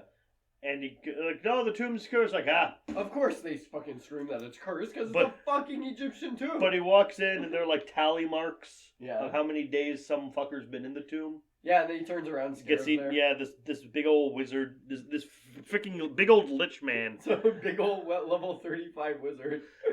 Is like, I'm gonna eat you now, and because presumably that's what happens. He does eat him. I'm gonna put on my wizard hat and robe. He has a wizard hat and a robe and a wizard beard, like a little Egyptian wizard beard. Yeah, I'm gonna cast level 5 Dick of the Infinite. He gives him a fucking infinite dicking right then and there. And then we see 2 kids on skateboards, 2 90s children's. But the one that we're really concerned about is called Presley Carnival. Carnivon, yeah. Yeah. Presley Carnivon is a 90 of the most 90s of 90s children. No, he doesn't. He could use a backwards hat. That's all he's missing. And but plaid. He might as well be a walking backwards hat. He has no plaid. Okay, it's easier to find the entire series in German than it is to find it in Really? English. Yeah. Well, that's surprising. Probably because not a lot of copies of the German one were sold, and thus there were much around. Oh yeah, there's a Double Dragon cartoon. Yeah, I remember. And Street Dragon Sharks. cartoon. Yeah, that was okay. We're gonna have to watch Street Sharks on this new show. That might be a thing. Yeah, Double Dragon cartoon probably wasn't all that great though. I feel like I had like just fond memories of this one, like just like waves of nostalgia, you know. Mm. But we'll get to that later. I guess we'll talk about like all the nostalgia factors. Let's talk about what we can like remember, I guess, from most of this, because we get an introduction to our heroes basically after the mummies get revealed in the tomb. There are the 5 sarcophagi.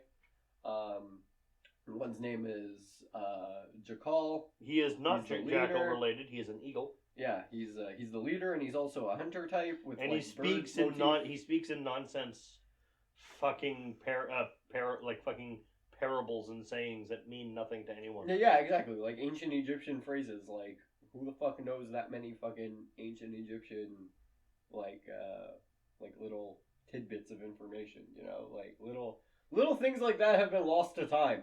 We will never actually know what he could actually be saying, so let's just have him speak in nonsense and have it all be like contrived coincidental bullshit. He is blue. He has razor wings in his transformed form and a bow that shoots fucking fire arrows. And his toy was fucking awesome. I had one back in the day.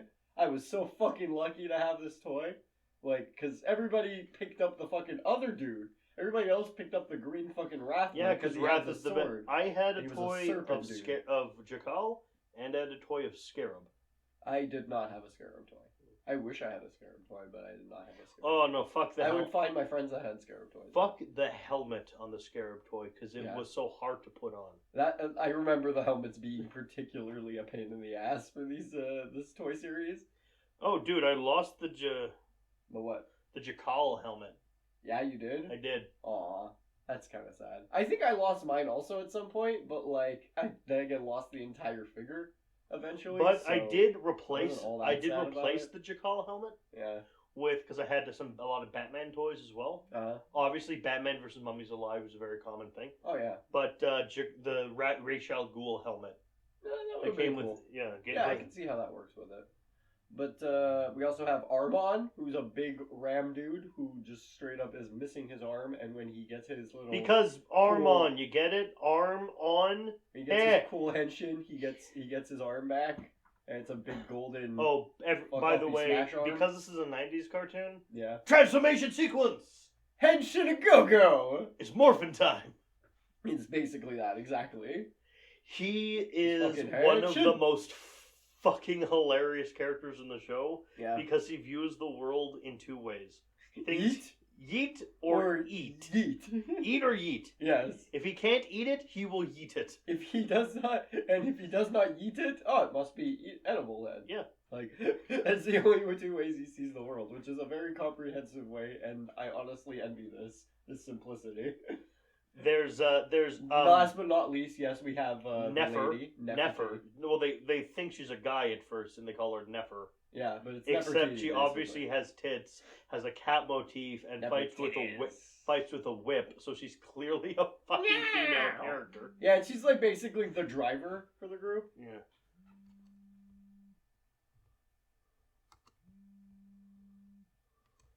But she's basically the driver. Yeah. She was a cherry too. thing. Yeah, she's just she's the fucking she's Silver Chariot. She fucking was a drives. sarcophagus driver. No, that chariot driver. Wrath was a sorcerer. Yeah. Jakal was a hunter. Armand was the captain of the guard. Yeah, but also like I feel like Jakal had like some control over the guard because like well like no, he did. Armand No, being his he friend. did not. Yeah, but Armand being his That friend, he's got that would be pull. nepotism. Yeah, but still he's got pull, you know.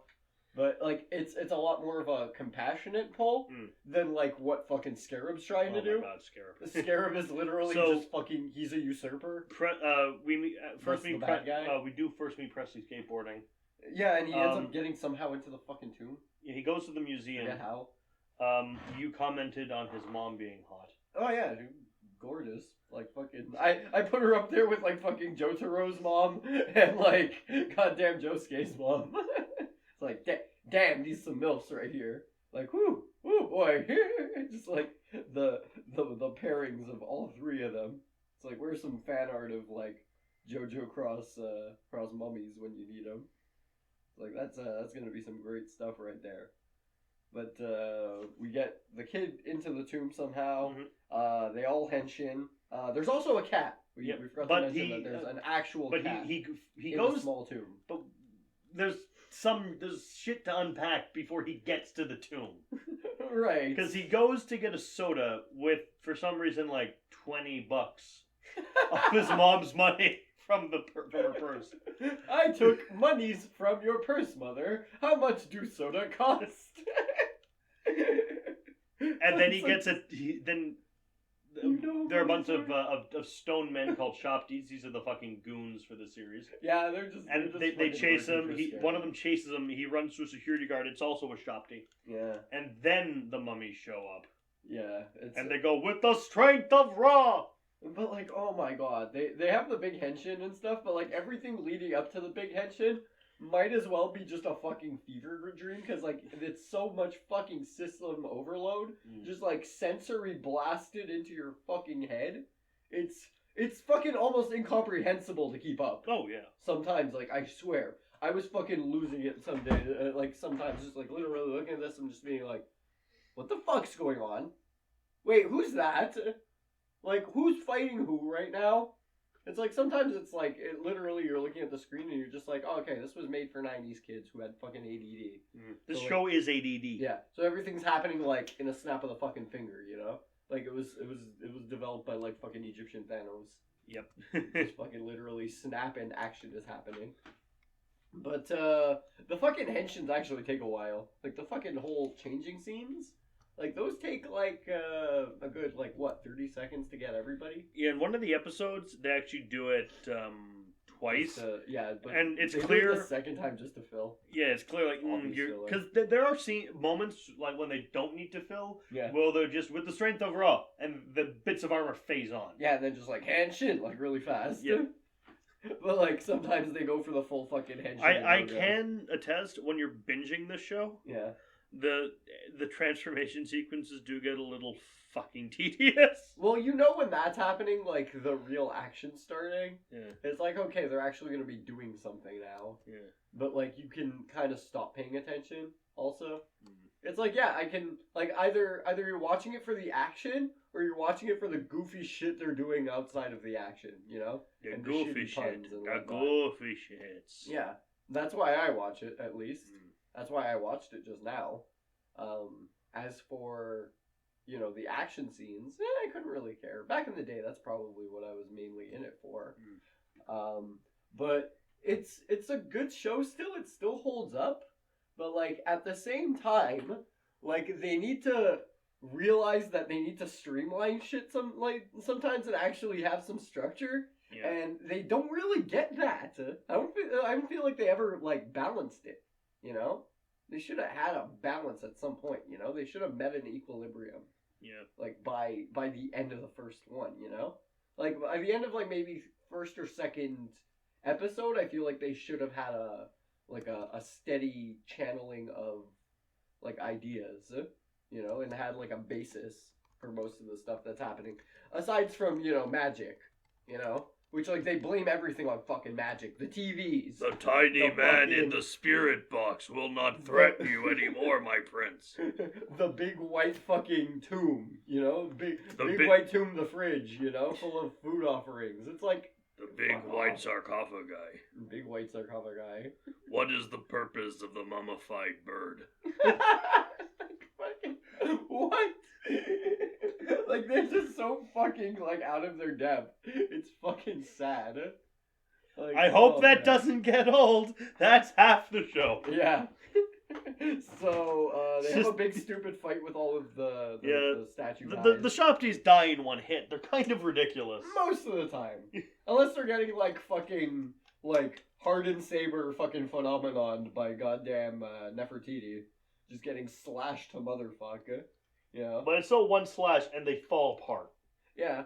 But she likes to dissect them. I feel like Nefertiti really likes to dissect them. Yeah, she has some problems. Yeah. And meanwhile, there's, like, some bullshit that fucking Wrath does. It's like, oh, hey, he gets disarmed by a dude. So he turns his head into a snake and bites his fucking head off. He gets the fucking, he does the blade thing with fucking, the snake on the hilt of his sword just biting the fucking hand of the dude. And it's just like, ah! It's like, really, that was your big trick? It's like, at least it made sense when he did do it. It wasn't against a statue, it was against, like, a fucking dog person. Yeah, that's like 2 episodes from now. Yeah, I know. But at least there's that, you know? But they all have a big fight and manages to get into the street somehow. Yep. This is after, though, actually. They get into the street later. First, they end up, like, defeating Scarab's guys right away. We meet a Mr. Stone who offers an absurd amount of money to buy the tomb. To not have the tomb at the museum anymore. Yeah, exactly. Like, we basically find out get that it the out of mummies are in kind of trouble now Uh-huh. because they need the tomb to regenerate. Yeah. It's like $10,000, though. 10 million. 10 mil? $10 million. That's what he fucking offers? Yes. Yeah, that's absurd. That's some bullshit money. That right is there. why there's an episode later in the series called Gould's Gold, where he summons ghosts to steal gold for him Because he's out of money. Because of this shit. I love this fucking just like, wait, I fucking dropped $10 million. How much do I have? What? None? Fucking, Nothing? Nothing? Shit! I got like what, $400 left in the bank? Well, time to summon some ghosts, get some more cash. Doesn't work. He's gonna summon fucking Cash Magra over here. Cash Magra? Yeah, it's Alright. it's the blood version of, no, it's the money version of La Magra. It's a money hungry La Magra. So, Wait, did you summon this by killing like the 13 richest people? Yes. This is exactly what happens. It's the 13 richest people's ghosts, and they go get their money from their fucking inheritance, and then they actually just give it to Mr. Stone, who is Scarab, obviously. Because anybody with fucking 2 eyes can figure that one out. Yes. But, the mom never figures out he's the bad dude. No, I don't know why they left her out of the loop. Yeah, instead she's basically just Josuke's mom. Yeah. And just, like, left off to the side. Because, like, Josuke's mom never finds out fucking anything about, like, stands or whatever. She's completely left out of most everything. She does meet Jotaro at some point, but, like, that's besides the, you know. Like, the closest thing the mom in this show gets to knowing what's up is, like, seeing that the cat has fucking bandages on it. She never sees the cat. No, she picks up the cat. No, she doesn't. I saw her pick up the cat at one point. Did she? Yeah. During, like I think, the third episode or something. So we find out that they need their sarcophagi to regenerate their Yep, that's how they transformation get ability. their henshin powers back. They break into the they break into a truck. Armand, unpowered, punches through the roof of the truck. Because I guess Armand just is a Superman. He's strong as fuck, okay, that dude? Like, you don't fuck with Armand, alright? Like I said, he's got 2 fucking settings, alright? Eat and yeet. Eat and eat. I said that. Yes, and he will eat metal. He will fucking literally goddamn eat through metal if he needs to. If you don't tell him it's metal, he'll do it. Strong motherfucker. We figure out also that the kid is the son of the pharaoh. He is the prince. Possessed by the son of the pharaoh. Yeah, exactly. He has the spirit of fucking. He's got the Yu-Gi-Oh. Yeah. He's got the fucking Millennium Puzzle. You know. Yeah. So that's we also learn that Scarab has a comic relief talking snake cane. Yeah. Which is the voice of Frieza. Frieza! Every time I heard it, I was just like, yeah, that's Frieza, bro. Oh, Frieza also, Raph, Scott McNeil. Yeah. Nefertina? Yeah. Cree Summer, because it's something in the 90s, so Cree Summer's in it. She's always there. Yeah. Either that or, Home Dude Harley Quinn. What's her name? She's not Tara Strong. Yeah, I know, but it could have almost, like, I felt like it could have been. Like, I can imagine Tara being her. Like, I could totally see it. Well, the Nefertina makes sounds that are very Cree Summer. Right. But, yeah, literally just them. Because the 3 big voice actresses for the 90s were Cree Summer. Yeah. Home Dude Raph. Tara Strong. Yeah. And Jennifer Hale. Yeah, Jennifer too. Those are the female voice actors. Yeah. Also, Tress McNeil. But it's not a super generic cast either. No. It's really not. Like they pick Well, I mean, people that are, like, dude. more The on the reason fringes. they're the big voice actors from the time is that they're because really of this. fucking good. Yeah, exactly, and because they did shit like this. Like, and for men, there were Scott McNeil, Mark Hamill, right. Keith David, if you want him to sound really sweet, and Clancy Brown. Yeah, I'm kind of sad actually we didn't get like any kind of Keith David in this. That would have been good. He was busy. He was doing an actually good cartoon with Yeah. gargoyles. Right. It was like, I'm kind of busy doing this good thing. You guys have fun over there with your wackadoo fucking rap bullshit. Stone by day, warriors by night. So, they have a big stupid fight on the highway Big after fight. they get harbored in the house for a little bit and watch the TV. And fuck around. Yeah. And they jack the car. They have the fucking. Let's the go. highway fight's actually pretty okay. Let's go kick some butt. Now, what I don't understand is why anyone would want to kick Tut. Yeah. Let's kick tut. That becomes their catchphrase for some fucking reason. It's it's clobbery time. Yeah. It is. It's great. I love it. It's so stupid. So, that's why it's great. They have a big stupid fight. The car was taken from the bossu. Yeah. Ohio, bossu. Just fucking Doppio grabs the frog. And he just starts talking about the bossu. The way this episode kind of just ends in the big fight scene. It just doesn't end. It just stops. Yeah, it just fucking stops. Very and fucking then, abruptly. Like, where are you gonna? I was like, what? It's like, where are you guys gonna stay? Oh, we'll find a place. And then Presley is sneaking into the Sphinx and opens the door with his with his stone amulet key card. Oh, and then he almost gets that. That's his fucking MacGuffin. That's his Millennium Puzzle right there. And then he almost gets stabbed in the face by Jakal with an arrow. Son of a bitch. Fucking so bad. And he has a bag of hamburgers, and Armand just eats them all. Yeah, this is the beginning of the first episode. Second episode. So begins Sleepwalk Like an Egyptian. There you go. He, Armand just grabs the bag and pours 4 whole fucking, they're called beefy burgers. Yeah. That's the McDonald's of this world. He just eats 4 Big Macs with the wrapping still on. It's like, I got one for It's each even of better. They taste even better if you take the wrappings off of them. And fucking Armand, of course, starts unwrapping himself. It's like, God damn it, Armand, you fucking idiot. Oh, man, he's just like, hamburger. He's like the fucking Grimace. He is. He's a big nugget man. Ah! Missing his fucking arm. And Good job, Nelson. You ate all the burgers. And it's Scarab and Hecka. The staff is called Hecka. Yeah. Like, okay, what do we do? I know. I'm gonna go to sleep. A shadow version of me is gonna show up. I'm gonna turn it into a scorpion. And then... I can't even. Send this after Presley.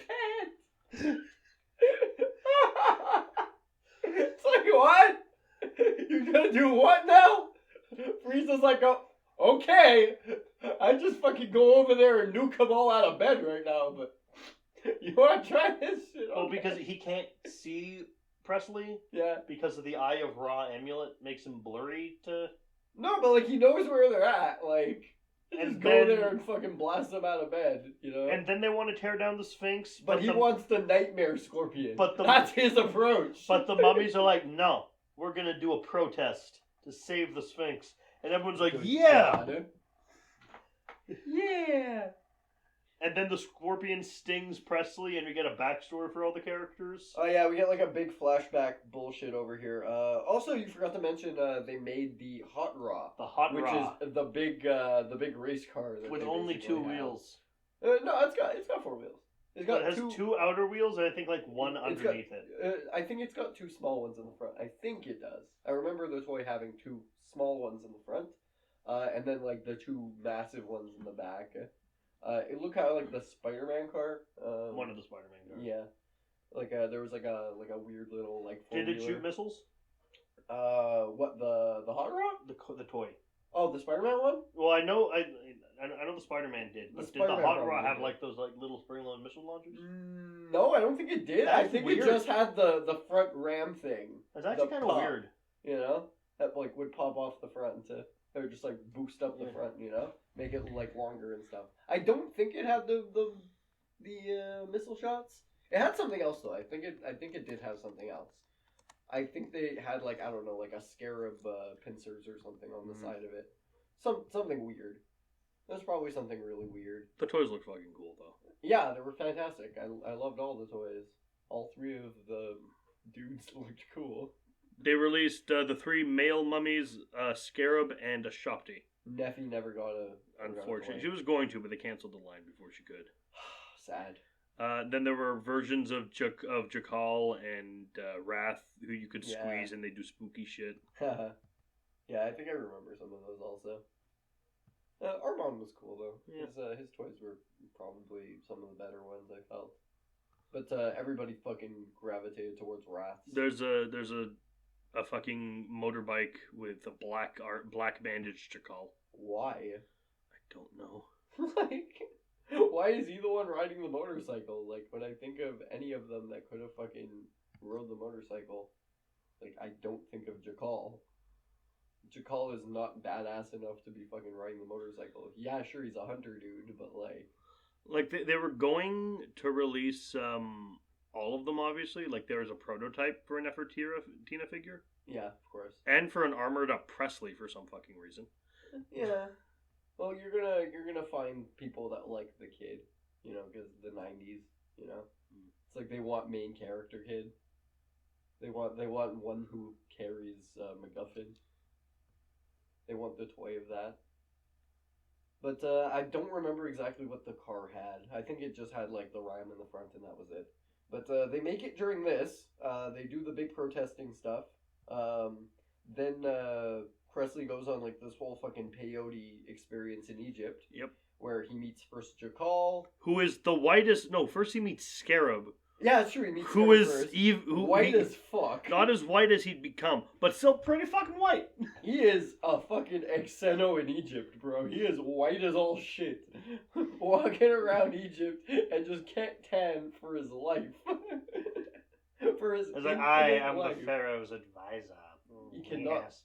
You cannot I am tan. Egyptian Jafar. Yeah. You might as well be fucking Jafar. You might as well have got But fucking, ripped. Might as well got fucking Scott McNeil to voice act him. It's like, Scott McNeil was never Jafar. whatever. Like, just fucking get evil, bro, you know? Get fucking, any of the fucking evil guys, you know? Get Saruman. Get Christopher Lee. Yeah, exactly. Get fucking Christopher Lee to voice him. He was busy. It would've been good. They go protest. then he goes to hallucinations. He goes to school. to learn how to turn a staff into a snake with wrath. He pictures himself on the chariot with Nefertiti, who he's like, hey, while he's on the bus. Look, I know you're a girl. What? No. I know you're a girl. I'm gonna tell everyone you are a girl, unless let me drive the chariot. Yeah. It's like, you're gonna get fucked up unless you let me drive the chariot right now. So she's like, fine. Lets him ride it. And he's like, faster! While he's on the bus, fucking screaming at the bus driver. And for some reason, I remember this fucking ginger-ass bus driver and his big, roundy bulb nose. His big fucking Rudolph nose. Like, better than anything in this entire goddamn series. Yeah. Like, I remember that more than anything else I feel from, like, the day. Because, oh man, I don't know why my mind grips the weirdest things. Then we get, he's learning magic from Wrath. Yeah, during science class, I think. Wrath, who's actually kind of dark. Biology. Wrath is kind of dark-skinned. Yeah. Like, he looks properly Egyptian. Yeah, he's Nefertina is fucking white. Yeah. And it's like, do you want to learn to turn a snake into a staff into a snake or not? And then he somehow well asleep. Presley met in science class with fucking Ben Stein over here. Ben Stein's got his little pointed stick. He manages to turn that into a snake, and no one questions this ever. He starts speaking parcel tongue. Yep. He's just like, snassiness. And the fucking snake's like, just like starts tweaking out and shit. And then like he's gonna bite Ben Stein. And then he goes to see Armand, who is actually black. Yeah. To learn he's the darkest one. To learn, you're gonna like this. To learn the ancient Egyptian martial art of Egyptsu. Does JoJo poses. and he's practicing it in the hallway, and the boy's like, "Oh, what's that?" It's like, "It's Egyptian. It's fucking gay." And then he fucking the kid might as well have screamed that at him. And then he body slaps him into a trash. Yeah, he just fucking judos his ass into a fucking trash can. And he just doesn't even bat an eye because he's on fucking peyote. He's like still having these fucking hallucinations throughout the goddamn day, and he hasn't gotten fucking expelled.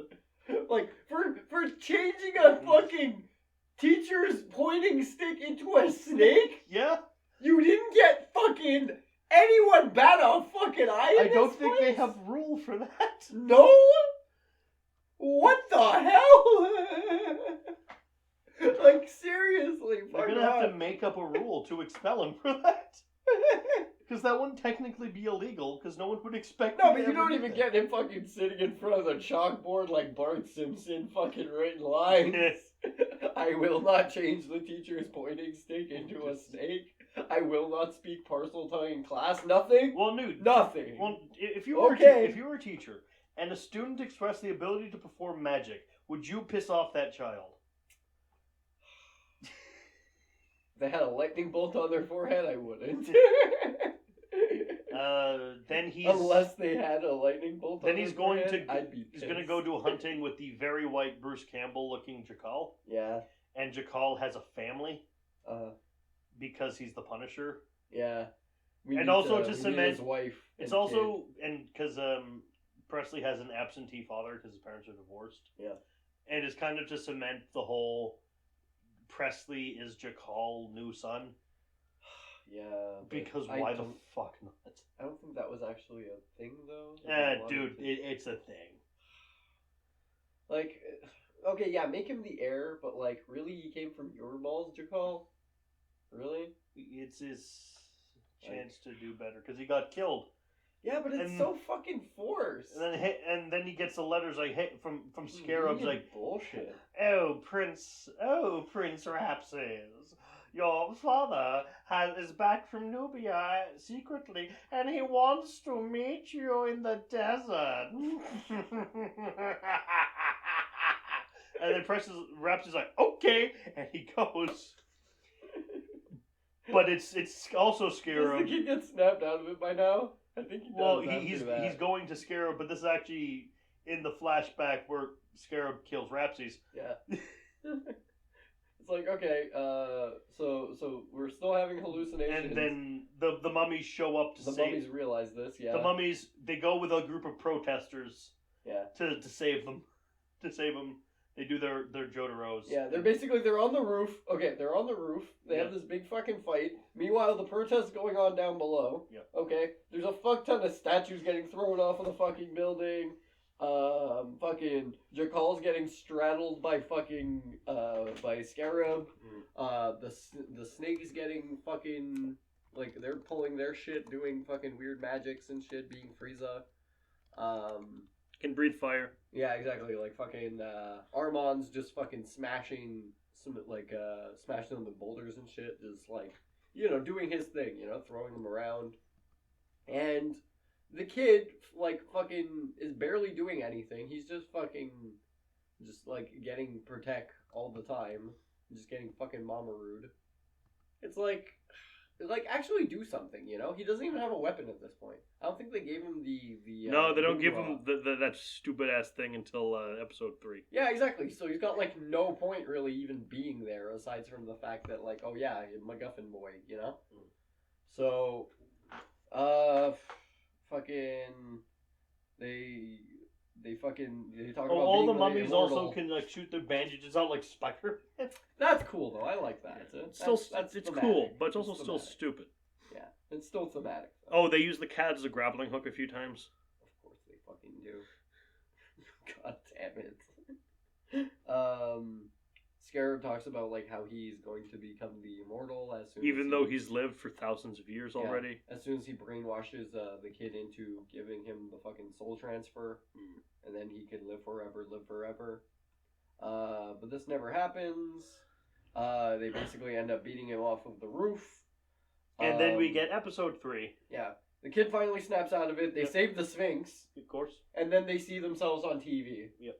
And of course Armand, being the dumb one, is like, well, How can we how be on the can tiny... we be on Magic Box when we hear And now? then Raph's like, well, you won't understand it anyway. Which is his fucking one of his catchphrases. Yeah, but it's like, it's a magic box! It's a TV. You just declared it a magical box, and you're trying to question, like, why you're in two places at once. The answer is obvious. Magic! Then we get episode 3, Pack. But also technology. We get episode 3, Pack to the Future, Yeah. where Presley's going on a camping trip with his mom to Yosemite. That's all I have for that one right now. And he's like, no, okay, okay, this is a peaceful weekend, mummies. You're not gonna fucking follow me, okay? And then they sneak the cat into his luggage, and he goes to Yosemite. And then Scarab's like, This fucking episode I will summon. Is probably the stupidest thing I've seen. I will summon 4 dog beasts. In a week. I will summon 4 dog beasts. And they will hunt them down. I will summon Anubis. I don't know how I can summon the god of the dead, but here we go. He's Anubis. Set, who's not supposed to be a fucking dog, he's an aardvark. He's like a demonic Arthur Reed. Yeah, but... He's also voiced by Scott Yeah, McNeil. but he's the dog bro. He's the leader. Yeah, I know, but we got dog bros. And then 2 other dog bros, a bulldog and like a werewolf, and I don't know who the fuck they are. And then like, they're just generic ass fucking attack dogs for and then fucking Amut, a newbie, the devourer of cursed hearts from the underworld, who is like has the head of a lion. Yeah. The front part of a he has the head of a crocodile, the front part of a lion, the butt of a hippo. Yeah. This And is a for fucked some- up crocodile. He becomes a main long running part of the fucking show. Da da da da da da. Blob. Fuck. Okay, can we talk about 2 things? Yeah. Just really fast, 2 fucking things. Okay. 1. Nefertiti's jokes about the car. Yeah. Having How little tiny tiny horses. horses. Well, because he explains his horsepower. Yeah.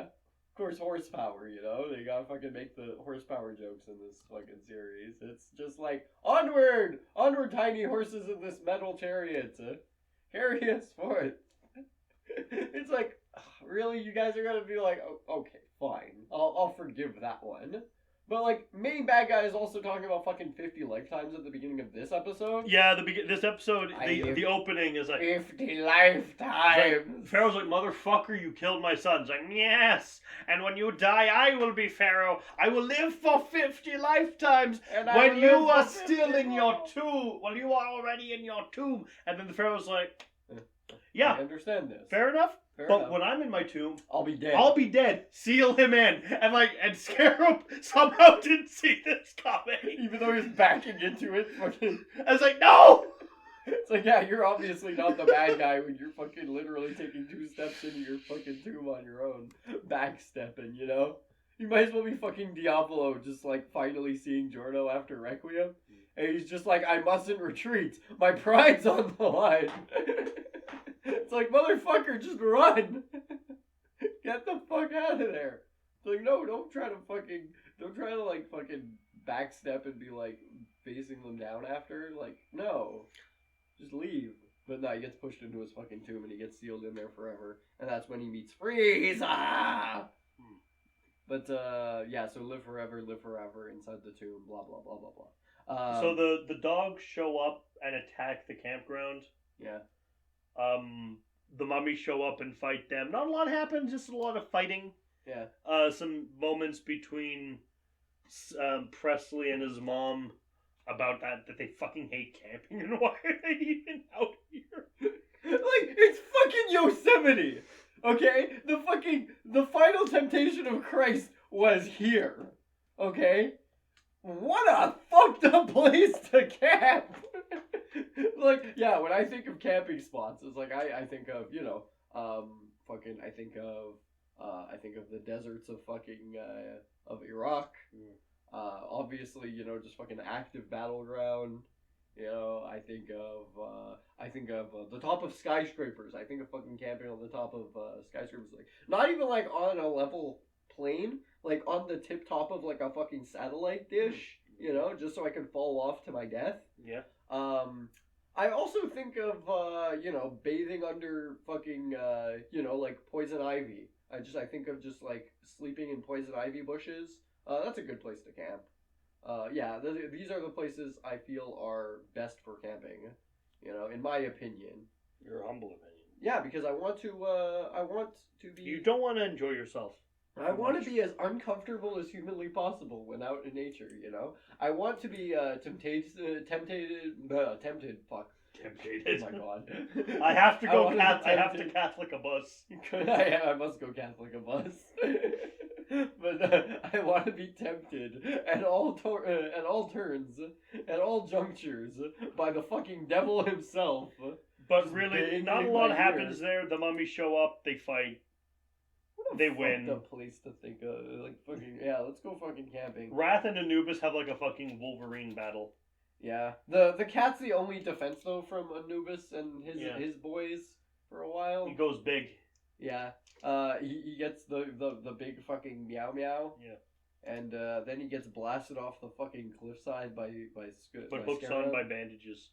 Yeah, and then he gets picked up because he turns into Small Cat again. Then we get the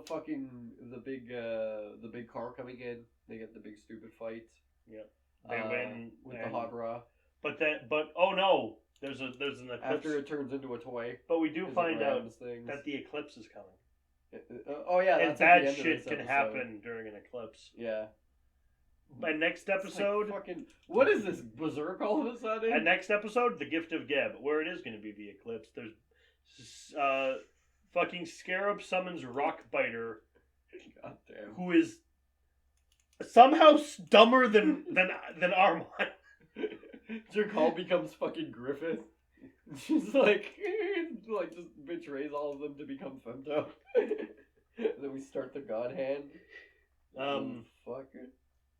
But you get a Rockbiter. Geb shows up and is like, "Who summoned me?" He looks so bad. He's just fucking Rockbiter. Lording fuck, does he look bad, bro? And Scarab's like, "Hey, Rhapsody summoned you. He's the one who disturbed you. Go kill him. Yeah. Make an earthquake and kill him." He's like, okay, both. Bring him to me at sunset. When sunset? When the sun goes down. Oh, you mean when the sun sets? Motherfucker. Just. I was just like, I'm listening to this, and it's just like, This is when this is the character. This is when Scarab immediately knew this plan was not gonna work. This is our villain. This is our villain of the day. Right here. You know, it's just like, if I was watching this probably fucking one episode at a time again, I'd have shot my fucking self in the goddamn head. Look at this. Just like, oh wow, I have to wait for a fucking Jakal commercial starts to hear more training bullshit from this one. Jakal starts training Presley in the use of a throwing weapon. Yes, the Well, boomerang. no, it's an ancient Egyptian throwing weapon, and Presley's like, "Oh, you mean like a boomerang?" And Jakal's like, "Fine, whatever." That should have been the response for all of the terrible puns. Because that's not its name. That's just what Presley calls it. And Jakal's like, "Fine, I don't care. This is how you use it." It's like it's like, oh hey, we're gonna make a flying vehicle. Oh, you mean like a skycophagus? What the fuck ever. So there's an sure, why not? There's some earthquakes. Presley goes to sacrifice himself because he's stupid. The mummies show up in their boat called the Nihilator. Yeah. They can't fight Geb because he's Which indestructible. also, what? The Nihilator. Yeah. We learn about the Western Gate, which is a fucking magical portal under the Golden Gate Bridge. I should have fucking guessed it was gonna go Nihilator. A magic portal under the Golden Gate Bridge. It only opens at night, and shit from the spirit world can come in. This is gonna be from now on how we get our monsters of the day in this show. For as long as it lasts. But yeah, they wait until night. It comes out. They do the fighty fight. They lose. They lose, of course. Fucking crocodogs. Can I say something? Yeah. Just one thing. Like, the people in like fucking just everyday life seeing these motherfuckers running around, it's like, oh hey look, it's a cosplayer. It's obviously a cosplayer. This one is cosplaying Mummy. Why is Mummy here? No, nobody questions this? No one questions it. Nobody asks this question? No one. Fucking why? Like, they could have easily been like, oh, well, that's obviously a weird thing. Look at that fucking crocodog. Is that crocodog a cosplay? I have not seen that animu. Must be new animu. If I haven't seen it, it's new to me. Oh man.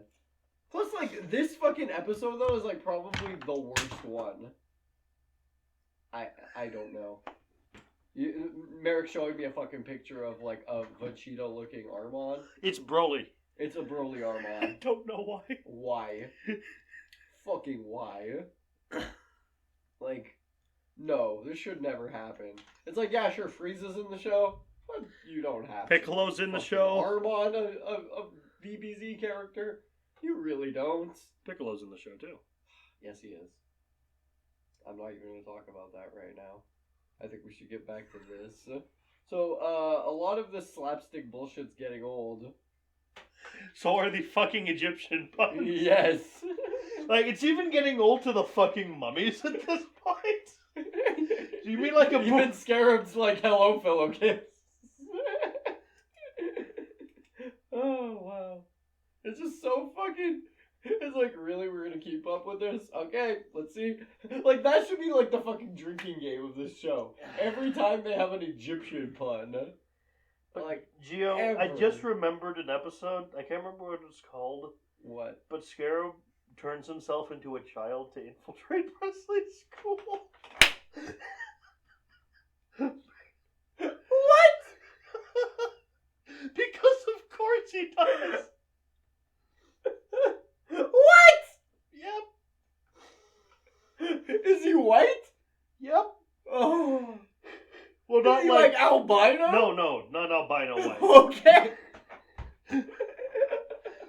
Fucking yeah. So here's our new foreign exchange student. If I remember correctly, he's like His name is Scar. he has like a suit but with short pants. Fucking okay. It's got a suit and fucking short pants. Yeah. Because hello, fellow kids.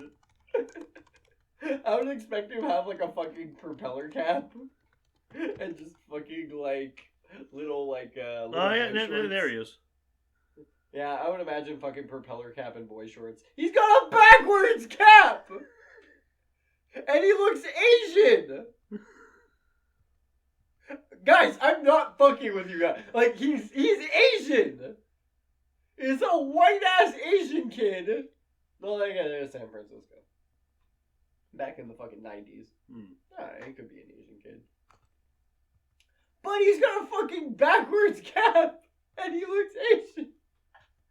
He's got purple everything. It's so obvious. It's so obvious.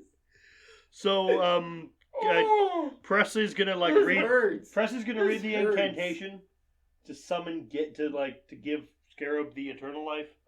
Yeah. He starts doing it, and then he fucking pulls a fast one on him and just goes Because like, hey, you summoned Greg. You summoned Greg. Greg? Let's call him Greg. You summoned Greg the Earth Spirit, right? No. Yes, I did summon Greg the Earth Spirit. I didn't summon Onision here, okay? You can talk about summoning Greg all you want. I don't want to summon What's Greg. the connection between Onision and... Onision's real name is Greg. I did not know that. Onision's true name is Greg. The true name of the Onision. So did you summoned Geb, didn't you? Yes, it was I who summoned Geb. I killed Mufasa. Kill him with fire. And then Geb's like, you fucking did what? You fucking what, man? Then he grabs him and goes back through the western gate. But you hear Scarab say, "No, not in there." And then his butthole grew 3 sizes this day. Well, I imagine less that Geb puts his dick in the Scarab butt, and more like he just puts Scarab up his own butt. Well, okay. A way to fit Frieza up. Okay, he's going through the western gate. Yeah. And that's what he means, not in there. But it just sounds like he puts some up his butt because we're. It might as well be like doink, ba-da-ba. That's basically the fucking the theme of this show. It might as well be. It might as well play like before and after the fucking show starts. Which also, by the way, I realized that the theme song of this sounds very, very similar to Mindland from Rammstein. Like the beginning of that fucking you know. The A lead little up. boy named Percy found a secret out this year that he was once a pharaoh. This is my land. He was once a pharaoh when Egyptians ruled the world. Now a sorcerer named Scarab tries to get him day and night. But Percy has Das ist my land. He has the mummies from 6045 BC. My He land. has the mummies, protectors of the new Oh, Ramses. my He has land. the mummies, they're hanging by the Crisco Bay. He has Oh, the mummies, they're my gonna God. save Okay. the world today. So, They finally beat him off of the bridge. They beat him off on the bridge. They beat him off on the bridge. Due to big stupid strong fights. Oh yeah, did we talk about the fact that Jakal got kidnapped after his power went out? Yeah, oh no, we didn't. Jakal gets kidnapped after his powers went Hence out. why they meet up on the bridge. Say, hey, you're gonna come and you're gonna give yourself up, Yeah, he gets like kidnapped basically. And, or like, I'm gonna kill Jakal. or I'm gonna kill Jakal. Yeah. And Armand's like, well, but Pharaoh, you can't do this. If you go and you say, if Pharaoh, Scarab will get eternal life, and then nothing Yeah, will if you stop give him him the from soul. taking over the world. We can't stop him without Jakal. you- It's like, yes, you can. You know what could stop him taking over the world, even if he's immortal? His bumbling fucking incompetence. Yeah, along with the fact that his fucking As cool his as apprentice in this episode is a big fucking stupid rock. as cool as Scarab is, Scarab might be the least effective villain in cartoon history. Seriously. Scarab gets no victories over the course of the show. This is like his one little victory is the fact they kidnapped Jakal. That's his one, like, that's Dude, his remember inching fucking point. Shaolin Showdown? Yeah. Even Shaolin Showdown. Jack fucking Spicer has more victories than Scarab. Yeah, but like I said, like, this is his one, and like Jack Spicer gained like what, maybe 3 major victories throughout the Yeah, throughout the series? he beat them to certain artifacts. Yeah, exactly. He got some of them. You know, he's actually able to handle himself pretty well. Scarab, on the other hand, fucking all he does is kidnap Jakal, corner the kid on a cliff, and still couldn't kill him. Well, because he's stupid. Yeah, like still couldn't actually kidnap him, even though he only has a cat, and he's dangling the cat off a cliff. Okay, before the mummies show up, and on top of that, thirdly, loses all his fucking money later. Yep. Like, how incompetent are you? Because he spends it all trying to catch Presley. God fucking damn it. Hey, take out a loan, motherfucker. It's like, hi, I'm Mr. Stone, I need a loan. It rhymes, so you have to do what I say. Exactly. If the glove fits, no, if the glove does not fit, you must acquit. Oh, man. If you've beaten them to the punch, If I had $1 million, you get a bunch. if I money. had $1 million, I'd capture Presley. No, you wouldn't. You still fucking wouldn't. He had $10 billion! He had $10 million! And he still couldn't. What? What the fuck? Plus, they have a fucking speedboat. How the fuck they got a speedboat? They built it. I know, Neffy's smart, but like... No, Wrath built it. Neffy just drives it. So it's Magic Speedboat. Well, yeah. That sounds like a band name. Magic Speedboat. That would be a fucking band name, wouldn't it? Hmm. Oh my god. You know in JoJo, they should have cut... Rio Speedway should have just been called Rio, and he should have had a car called the Speedwagon. Oh yeah? Yeah. No, they would have gotten sued, I think, if they would have called it REO Speedwagon. But the fact that fucking Speedwagon is just called Speedwagon, they can't get sued. Because Speedwagon, like the band REO Speedwagon actually took Speedwagon from something else also, so they could have gotten sued by them if they would have tried to sue. It's one of the only North American translations that actually stuck. Okay. Like the only Japanese names that actually stuck in the North American version. You know, most other of the people's names get like translated in some way, shape, or form. You know, with the exception of like Zappelli and like fucking I don't know, like Dio. You know, but like Cool Ice got translated. Gold Experience gets translated. Mr. Cool Ice. Yeah. He gets translated to literally just cool, no, Vanilla Ice gets translated to Cool Ice.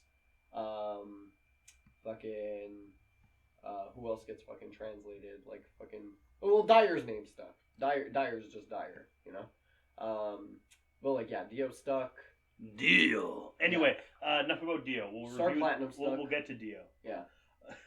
We'll get to Dio. So that was the first 4 episodes of Mummies Alive. This bad guy is not AKA, Dio. I can't give this arc names. He gets butt fucked. But this is the Eclipse arc. In the next one, we'll find Femto. Well, in the next one, it's just the... We'll get Guts missing his arm, getting his fucking robotic arm back. Yeah. It's just Armand. Armand is Guts. Oh, yeah, Armand is Guts. Yeah. Well, he's got the guts. Yeah. A mutt fell in the water, by the way. Yeah, Mutt fell in the water. No, he's not done. And Gio was like... No, he's not gone. Gio was happy, because like, is he dead now? I was like, no, he's not going to drown. He has a crocodile head. He can breathe underwater. And Gio was like, shit! Yeah, I'm like, I want this fucking crocodile gone. I want it dead. I want his family dead. I want his house burnt to the ground. I want to go there in the morning and piss on his ashes.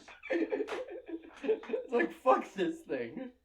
Plus, Raph falls off the fucking bridge at the end of the episode. And he's just dangling by his fucking bandages while Armand's like holding him up. And like, he's just like, Armand, pull me up, damn it.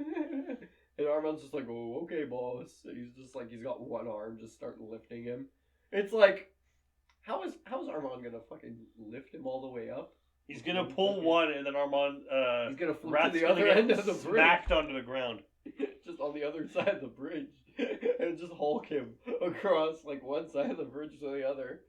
No, they're gonna stay. Time. They're gonna stay there all night. Jakal's gonna go sleep. Jakal's gonna come back with his wings, go down and get him.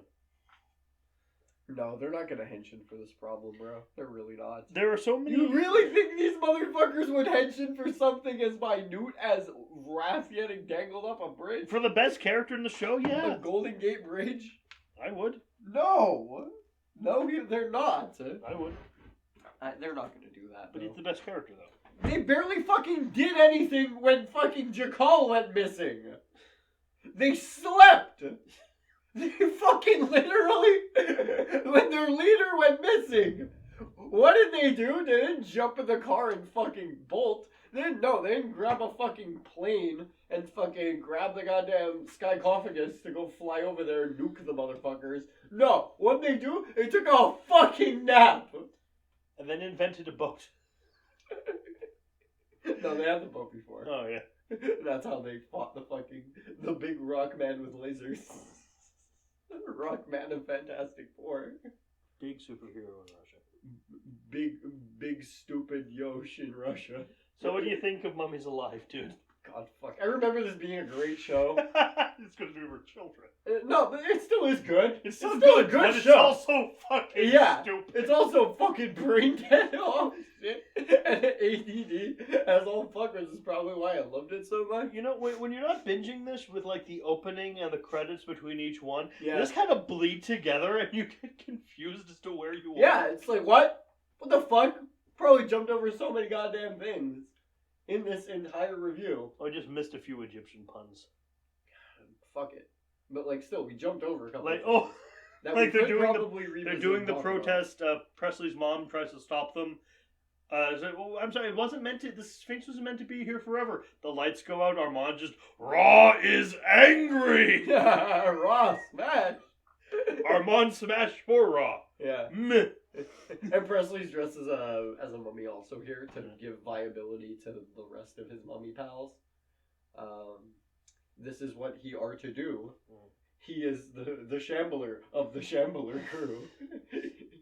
I'm gonna give this a sack full of Egyptian puns. Oh yeah? I'm gonna give it fucking Frieza getting shuffled up. I shouldn't even finish it. I shouldn't even have to. No, it should be obviously whose ass Frieza's getting shoved up. Complete however you want, audience. So, tell us in the comments below if you want this to become a thing at Toonbreakers. Yeah, this is fun. I'm gonna have fun enjoying these old ass shows, and hopefully we'll actually find something that's like legit good and that we don't have like fucking just pure nostalgia goggles for. Yeah, it should be coming around. Like we'll actually experience good shows eventually. You know, good cartoons. Should be coming around February or March. I got to get a backlog before I actually get it going. We're not. We are not watching Woody Woodpecker. Really? We might. Yeah, I really want to watch Woody Woodpecker. You know what I'm really in the mood for, though? What? Rocky and Bullwinkle. That's gonna be great. I miss that show. Dude, this past hour. I know, but I miss Nostalgia. that show. I do. I really miss it. Man, I loved Rocky and Bullwinkle back in the day. Quiet you. Yeah. Oh, I don't know about The Rock. Plus, the bad guys in that were actually really funny. It was just basically fucking Gomez or Morticia Adams. Mm-hmm. Like, it was a fucking great show. But this was a good show also. I enjoyed this. Fucking Egyptian puns aside, it was actually, like, a fun ride. And reused animation of just Scarab and Wrath flying after each other. Yeah. No, Which Scarab was and very... Nicole. It was dated as all shit, but it still made me laugh. And like it was when good. when Jakal was spying on Presley, he just kind of like because he's on another plane of animation, just whoop out from behind the fence, which we replayed several times. Just goes whoop. Mr. Stone going, I have gray hairs. All your hairs are gray. All your hairs are gray. So are all these fucking Egyptian puns. Get on with the fucking monster of the day. And like, if it's his Mr. Stone form, yeah, all your hairs are gray. If it's his real form, what fucking hair? What fucking hair? You're a fucking Voldemort, motherfucker. Boo! Boo this motherfucker. We'll see. We're done with this for now. We'll see. Oh, the next Mindbreakers is coming out on a very special Friday. So you could probably guess what we're going to be watching next week. It's going to be a good things. Anyway, hopefully be. I hope you've enjoyed this big, super special, long ass episode of Mindbreakers and the first episode of Toonbreakers for. The pilot for Toonbreakers. Yeah, exactly. It's a pilot. This is pilot Toonbreakers. We watched some pretty good shit. Yes. And hopefully we'll watch more. Enjoy the Kingdom Hearts 2 Let's Play. Yeah, 160 more episodes. Long live Pharaoh Merrick and Geo, the hand of the king, the king of the north. I'm done.